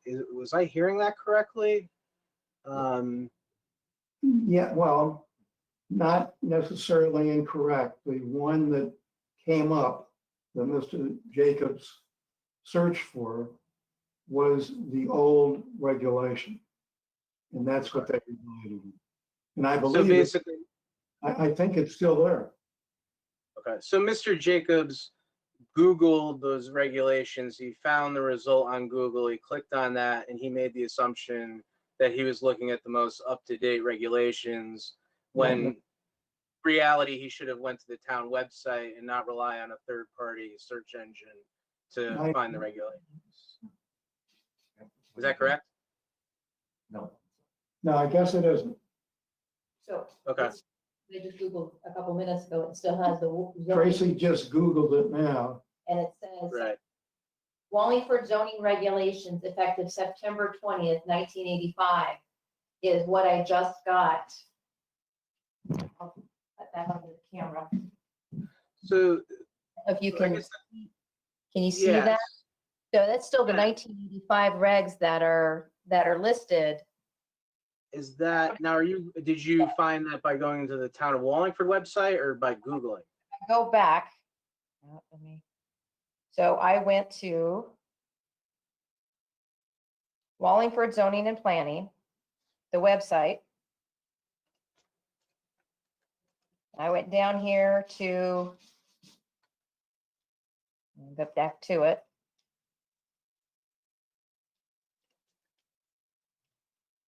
Town zoning regulations, and I clicked on that. And then that downloaded the 239 pages, which if we sit here for a minute, is the 1985 regs. Mhm. So Okay, so I guess my next question would maybe be for staff in respect to, I guess, what is, I guess, were these regulations amended prior to the purchase, or where does this fall in line as far as the responsibility of the regulations to be up to date on the website? What is the responsibility of the buyer? Is relying on the website, whether it's correct or incorrect, like a legally binding thing? Do they have to go into the town and seek these regulations? How does that all factor in? To Mr. Sherwinski, to that response, first of all, the town regulations that are current were last amended in their totality in 1985. Those are current. If Okay. you would go to the pertinent section from the town website, they have amended dates. The town center zone was amended in August of 2018. That is so reflected on the website. When one uses Google to search, as one that is familiar with the internet, you are going to get the most hits, the most looked at site, not necessarily the most current. So those have been available since prior to the applicant purchasing this building on the town website. So if somebody searched by alternate means, perhaps they didn't go directly to the source. So it sounds like, they looked at the regulations but didn't look for the amendments to the regulations. Via a search engine, which could possibly yield an older version. Certainly, most hits, it's not the most accurate. You go to the source when one is going to look for hours for a business or a menu. One would go to the restaurant, not to TripAdvisor, because it may or may not be the most current or accurate. So the town website has had those available since they were amended. Okay. Yeah, so that was my question as to, whether they were actually on the town website available for viewing. It sounds like they were. So as much as I understand how it could be completely confusing, and I rely on Google myself quite a bit for things, the bone to pick sounds like it might be with Google or the closing attorney. And I do agree with Joe that it does sound like they might be able to get the result that they're looking for by the means of the zoning board. So that was it for me. Thank you. Thank you, Mr. Sirinsky. Mr. Rise, you have any comments, questions? Well, listening to the chairman, I would think that I agree with him 100% in the fact that this, and I had chaired that meeting when Mr. Parisi made that comment, that this belongs in planning and zoning, and I have to agree with him, and I agree with the chairman. However, just looking at what went on here, you know, first of all, we Googled it. But I would think that in a closing on the property itself, wouldn't it be the attorneys? Don't the attorneys have to look up this stuff, or isn't that required? I don't know who can answer that, but I would certainly think that, you know, if you're spending $450,000 or $500,000 for a building, that whoever's representing you should have picked up that, you know, this did not conform. If I can respond, I don't know how many thousands of closings both I and my office have handled over the years. Normally, they check the land records on a commercial transaction. You should check the zoning. You should bring it up to date. They did not do that. They did check the land records. There's no problem with the land records, but zoning, of course, is a different issue. And whoever did it or really didn't do it kind of dropped the ball. No question. Yeah, and I look at that and I say, you know, is the argument with the town now, or should it be with the misrepresentation by whoever she had hired? Well, we're not arguing with the town. We're soliciting the town's support to get Tracy into the building that she has all that money invested in. So it's not an argument. We're looking for help. Well, I understand that, and I certainly would like to see her get into that building, but I really and truthfully think that she should go to the planning and zoning, get them to change it, and she'll be there. Well, that's something we certainly can do, but we would like to get your support as well.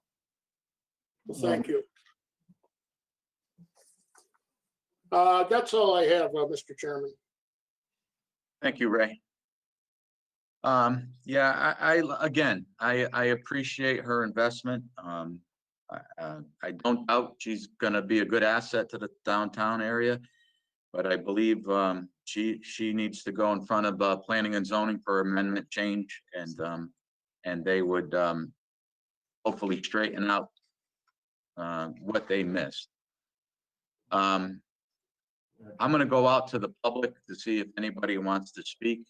Tracy would like to say something. Oh, okay, go ahead. I'm sorry. Before I go to the public, go ahead, Tracy. So when I first went to planning and zoning, and I talked with Casey and Amy, and they gave me my options.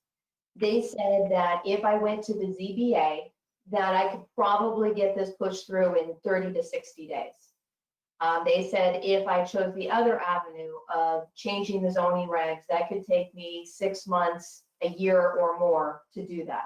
Because it has to go into committees and all that other, you know, all the other avenues. So I said, okay, 30 to 60 days or 6 months or a year. Meanwhile, you know, just the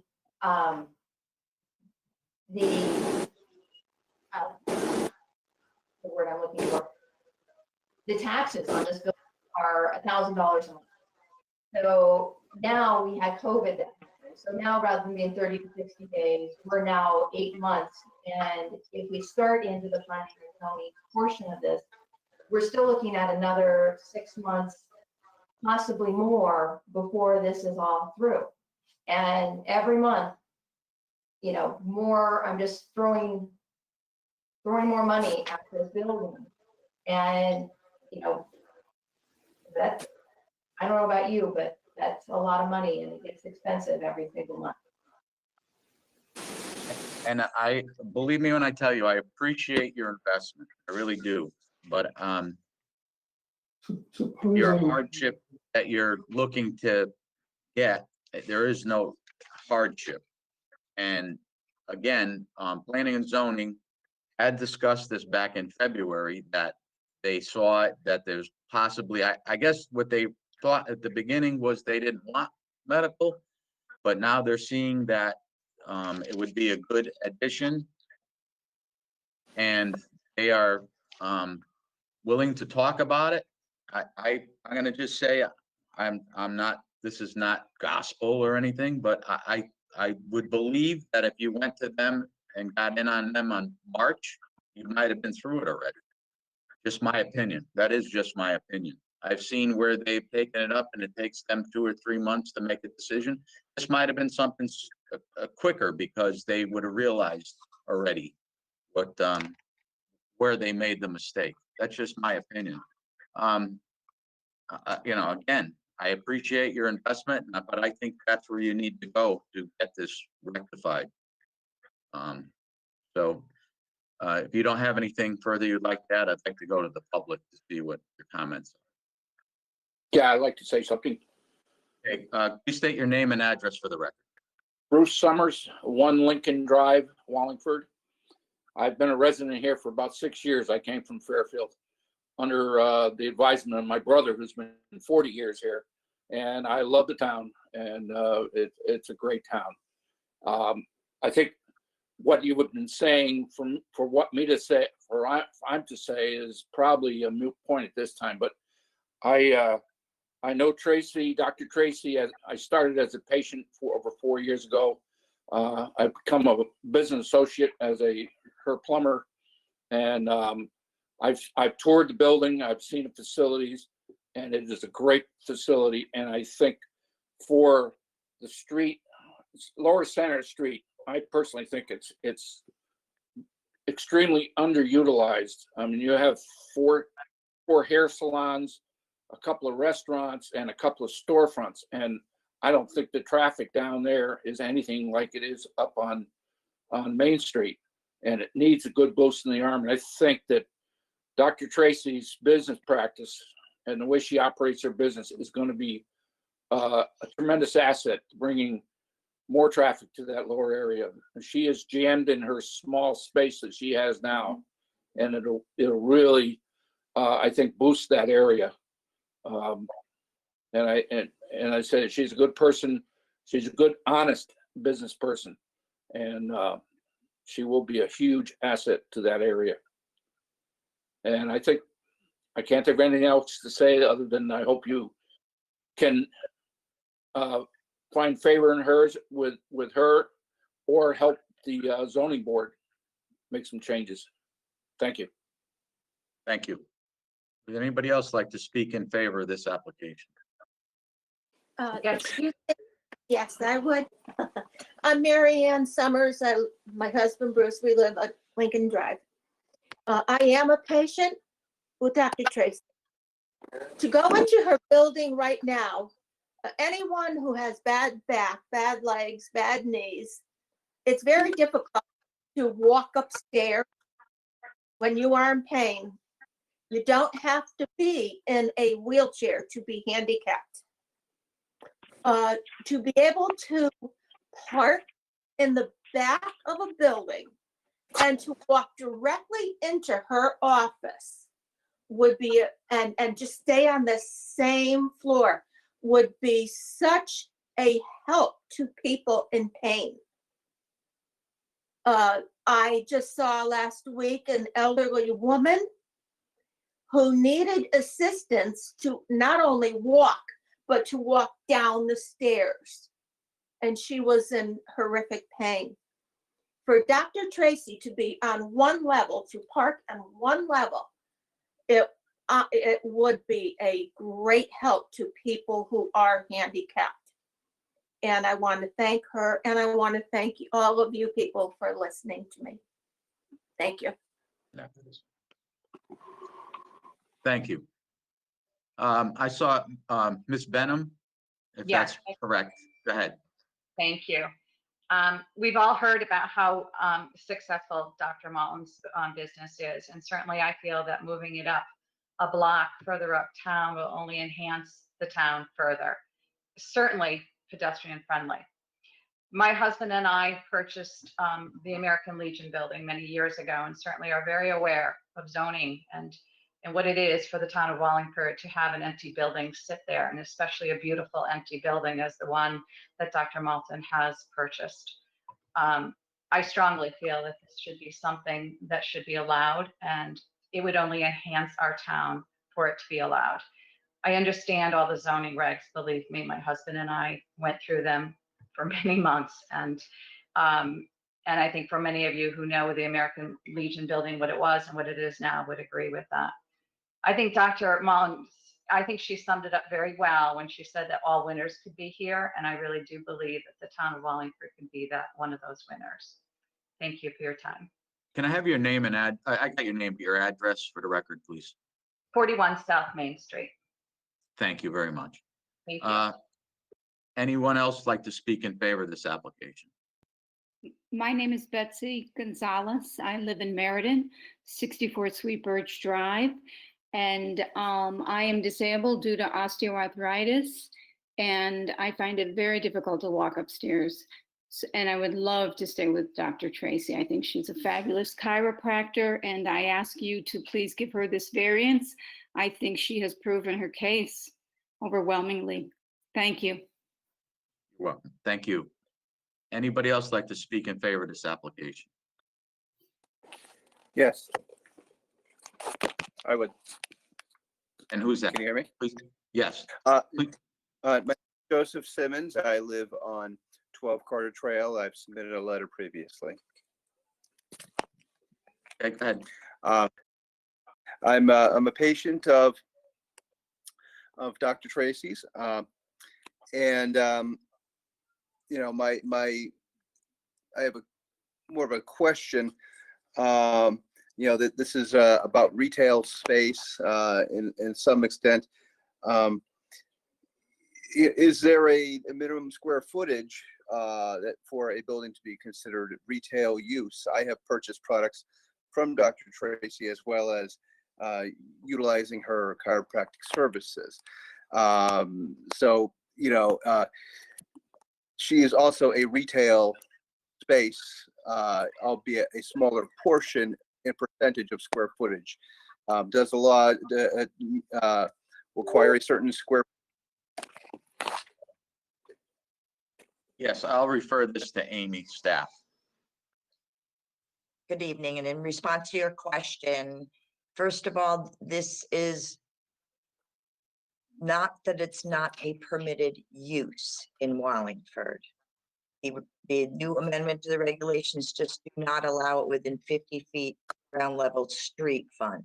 However, retail is one of the allowable uses that is allowed to be street facing ground level. This application is not asking for retail. It's not a square footage. It's basically a location within the building. Again, this is not saying she needs to be second floor. She needs to be 50 feet off the two ground level street facings. And if there's a retail component of the business that she has, that could be located with zero setback, ground level street facing. That is not what this application is requesting. It's requesting medical office. And that has been explained to the applicant that should there be some compliant components to her business, then perhaps what we're asking for should change. This is strictly an application asking that a medical office be located street facing ground level on two streets. So there is two. So in a nutshell, there's no square footage. Thank you.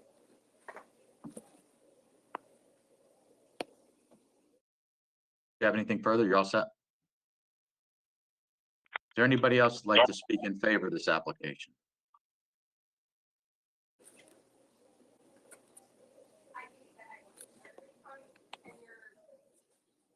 Hearing none. Does anybody speak against this application? Hearing none. Tracy and attorneys, do you have anything further you'd like to add before I close the public hearing? Excuse me.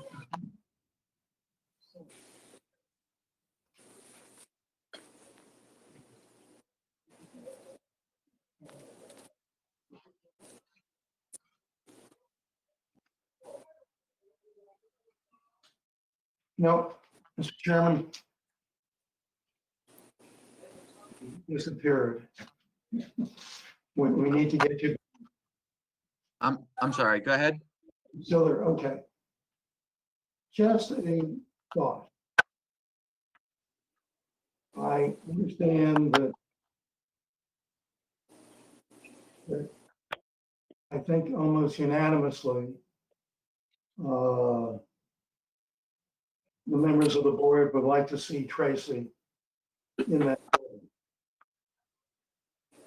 Maybe one solution would be to grant us the variance so we can move forward. And we will commit to apply for a change in the regulations. Well, the problem with that process is the hardship. The hardship is the process. There is no hardship. Well, we of course respectfully disagree with that. Yeah, that's fine. Like I said, I believe if you went to planning and zoning, you'd probably get almost everything you'd want. That's just my belief. Just by discussion, they know they made a mistake, and that's where you belong. You don't belong here because of the hardship issue. I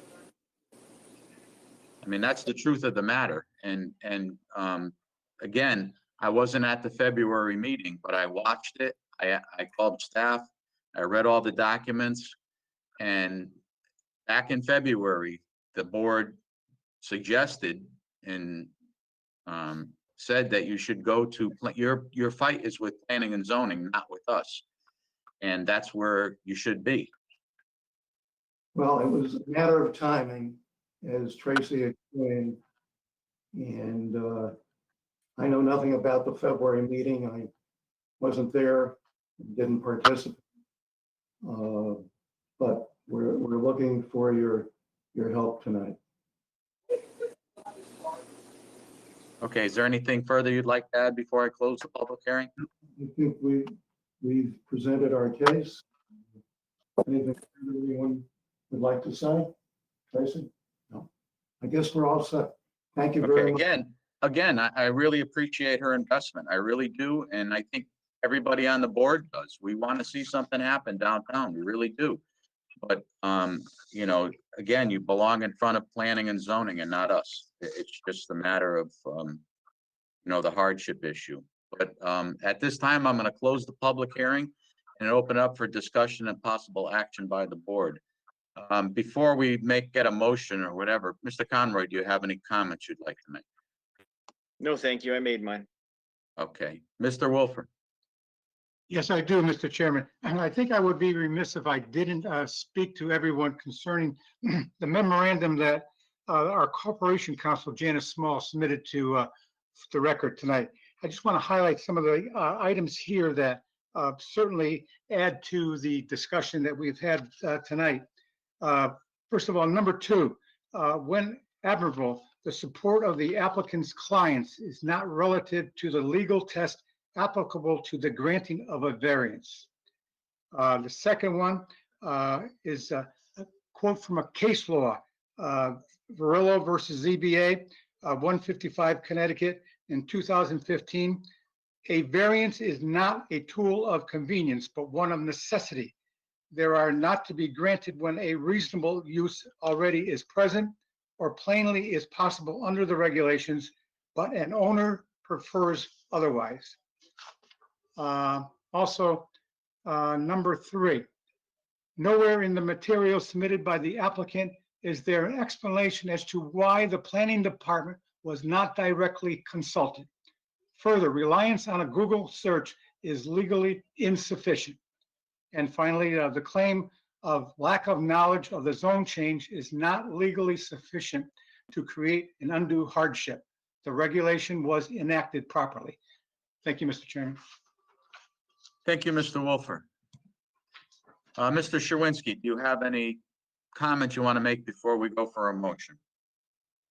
No, just that I feel for the applicant, and I I know, don't know other way to say it, but it just kind of, situation stinks. And I think everybody here wants to see you win the game. I just think you're playing on the wrong field.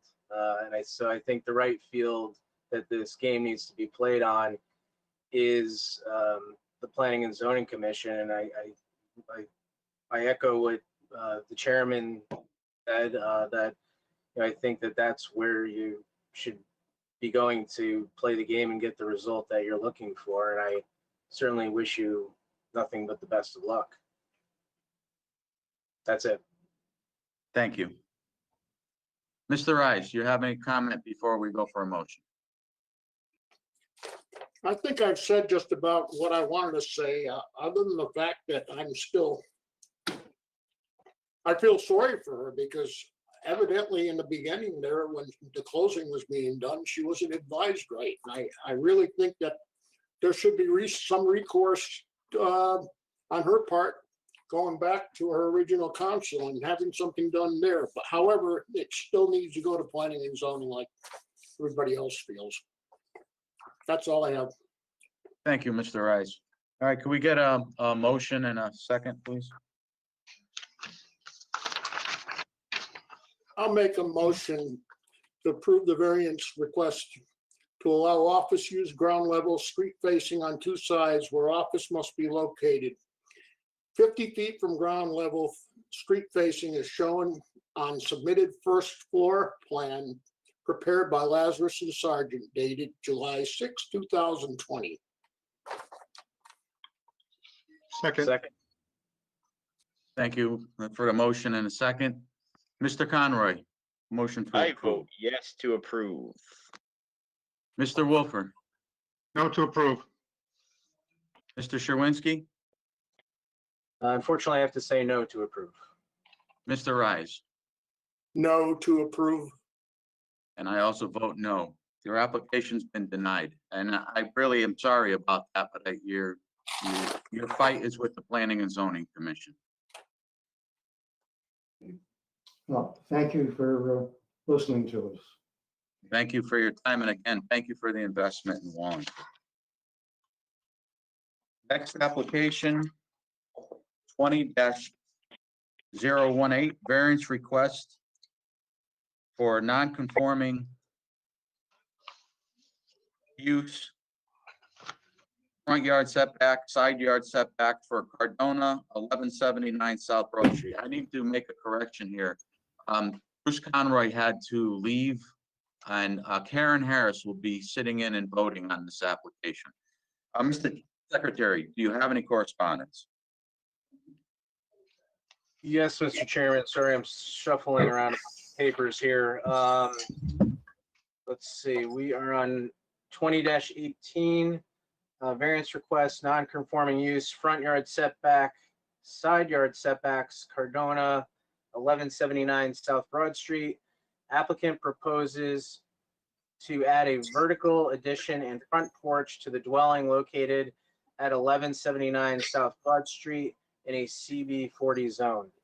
Residential use in a commercial zone is non-conforming use of the zone, and any expansion is not permitted, requiring variance request. Front porch proposed is 6 feet by 38 feet width, which is the width of the dwelling in parentheses, reducing front yard setback to 47.9 feet from 53.9 feet where 50 feet is required. Vertical addition of the existing footprint expands two non-conforming side yard setbacks, one of 19.6 feet and one of 16.8 feet, where 20 feet is required for each. Existing parcel is non-conforming for lot area, use, and side yard setbacks. Thank you, Mr. Chairman. Thank you, Mr. Secretary. Welcome, Mr. Cardona. Thank you for being patient and hanging around. Thanks for having me. Have your name and address for the record. Anthony Cardona, 1179 South Broad Street, Wallingford, Connecticut. Thank you. Could you please explain your application? All right, looking to get a second story to my house and also to add a 6-foot front porch. Mostly the front porch would be cosmetic, as going a second story it would kind of look not eye pleasing with that 3-foot stoop. Currently, the house was built prior to being zoned CB40, and the hardship that it produces is because of that. And also, as you can see in that map, the septic tank is right behind the house. If I were to even try to go outwards with the addition, it would have to rip up the septic tank and then lose all my yard to that, pretty much. I mean, I can go into detail. I mean, if anyone has any questions. No, I actually drove down your street today to check it out, and I understand exactly what you're up against, and your the non-conforming of the property and everything is your hardship.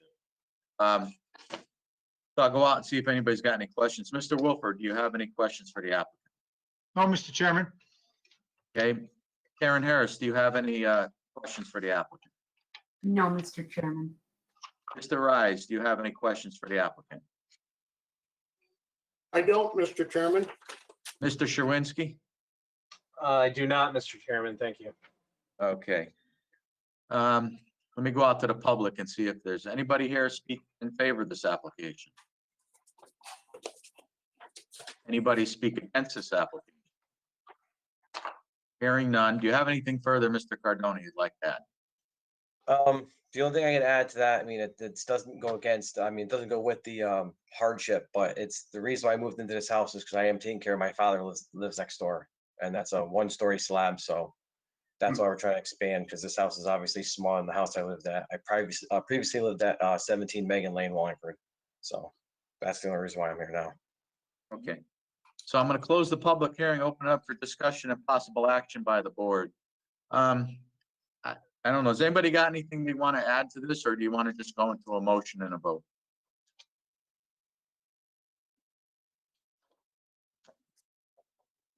Mr. Chairman, I'll make a motion. Cool. Thank you. Okay, Ray, just remember, we got 1, 2, 3, 4 of them. Okay, thank you. A little bit of reading. Anyway, the first one is variance request for front yard of 47.9 feet where 53.9 feet exist and 50 feet is required to construct a front porch as depicted on zoning location survey of property prepared for Anthony Cardona dated June 11th, 2020, as well as submitted building elevation plans received July 17th, 2020. So moved. Second. Okay, we got a motion and a second. And so we got a motion to approve. Mr. Wolfer? Yes, to approve. Karen Harris? Yes, to approve. Lou Sherwinski? Yes, to approve. Ray Rise? Yes, to approve. And I also vote yes. That variance has been approved. Okay, we have a variance request for side yard of 16.8 feet where 16.8 feet exist and 20 feet is required to construct a vertical addition as depicted on zoning location survey of property prepared for Anthony Cardona dated June 11, 2020, as well as submitted building elevation plans received July 17, 2020. So moved. Second. We have a second. Motion to approve. Tom Wolfer? Yes, to approve. Karen Harris? Yes, to approve. Lou Sherwinski? Yes, to approve. Ray Rise? Yes, to approve. And I vote yes. Variance has been approved. Thank you.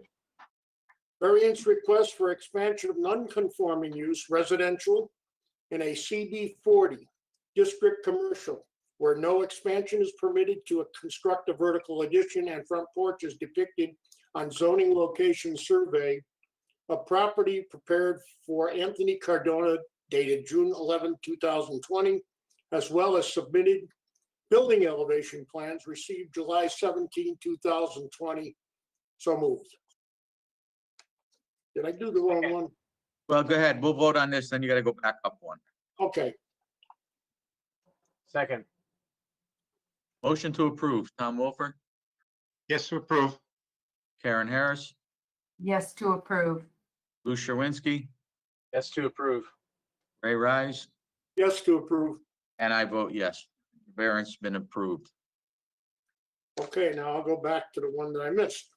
Variance request for side yard of 19.6 feet where 19.6 feet exist, and 20 feet is required to construct a vertical addition and begin zoning location survey of property prepared for Anthony Cardona dated June 11, 2020, as well as submitted building elevation plans received July 17, 2020. So moved.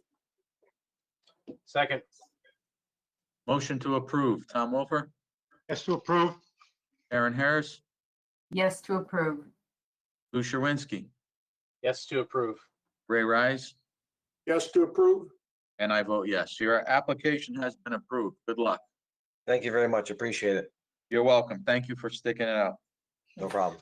Application 20-019 for Jason Stevenson Esquire of Wigan and Dana LLP, 86 North Lane. Mr. Secretary, do we have any correspondence? Yes, Mr. Chairman, thank you. In regards to application 20-019, variance request lot area 86 North Lane. Applicant requests variance approval to reduce non-conforming lot in area from 17,267 square feet to 15,200 square feet, where 18,000 square feet is required, in parentheses, R18 zone. In order to revise lot line between properties 86 North Lane and 4 North Lane. Property owner seeks to resolve property line dispute by the transfer of a portion of parcel at 86 North Lane to parcel at 4 North Lane. Both lots are non-conforming regarding lot area. Regulations do not permit reductions to lot area unless to create conformity. Proposed lot line revision will be decreasing the non-conforming lot area for the adjoining lot at 4 North Lane. Thank you, Mr. Chairman. Thank you, Mr. Secretary. Good evening. Please state your name and address for the record. Thank you. Good evening, Mr. Chairman. My name is Jason Stevenson. My residence is 52 Willow Street, Milford, Connecticut. I'm here on behalf of the owner of 86 North Lane, Eden Mujankovic. Okay, could you explain your application? Sure. As was mentioned, this is the variance for a reduction in lot size from about 2,000 square feet. The lot in question, 86 North Street, is non-conforming to start with. This variance is being sought in connection with a boundary line discrepancy between the property of 86 North Lane and the adjacent property of 4 North Lane. The issue and hardship here, it was not created by Mr. Mujankovic. It originally came about as a result of incorrect surveys done in 2004 that were conducted in connection with the construction of the home residence on 4 North Lane. That was done in 2004. The lot line, the boundary between the properties was inadvertently moved about 16 feet over, and as a result encroaches upon the property of 86 North Lane. Unfortunately, this wasn't caught by the surveyor or contractor back then, nor was it caught by the town when they approved the building and site plans at the time. The discrepancy caused an encroachment of approximately 2,067 feet, and that is what we are looking to transfer from 86 North Lane to 4 North Lane. This conveyance will not affect any structures or physical characteristics of either property. In fact, the physical border that's there, which is shrubbery and trees, will now accurately reflect the boundary line between the properties. As mentioned, the result of this conveyance would help the 4 North Lane parcel in terms of compliance with the zoning regulations. It would improve their side yard setback, which is now only about 1 foot. It would increase it to about approximately 16 feet. And it would also increase 4 North Lane, which is a smaller parcel, increase it from about 8,000 square feet to approximately 10,200 square feet. if not granted, unfortunately, the only option between the parties would be to, go to the Superior Court with an adverse possession action or quiet title action to basically have a court recognize the new boundary line, as it seems fairly likely, although, the facts are still not fully determined, but that Ms. Atenza, the owner of the 4 North Lane parcel, would have an adverse possession claim for this strip of land due to her use of it since 2004. So that is all. Thank you. Yeah, pretty straightforward. I took a ride by it today and looked at it, and I understand mistakes are made, and we're gonna make it better than worse, I guess is the way this looks. Has anybody got any questions? Mr. Wolford, do you have any questions? Mr. Chairman, Karen Harris, do you have any questions? No.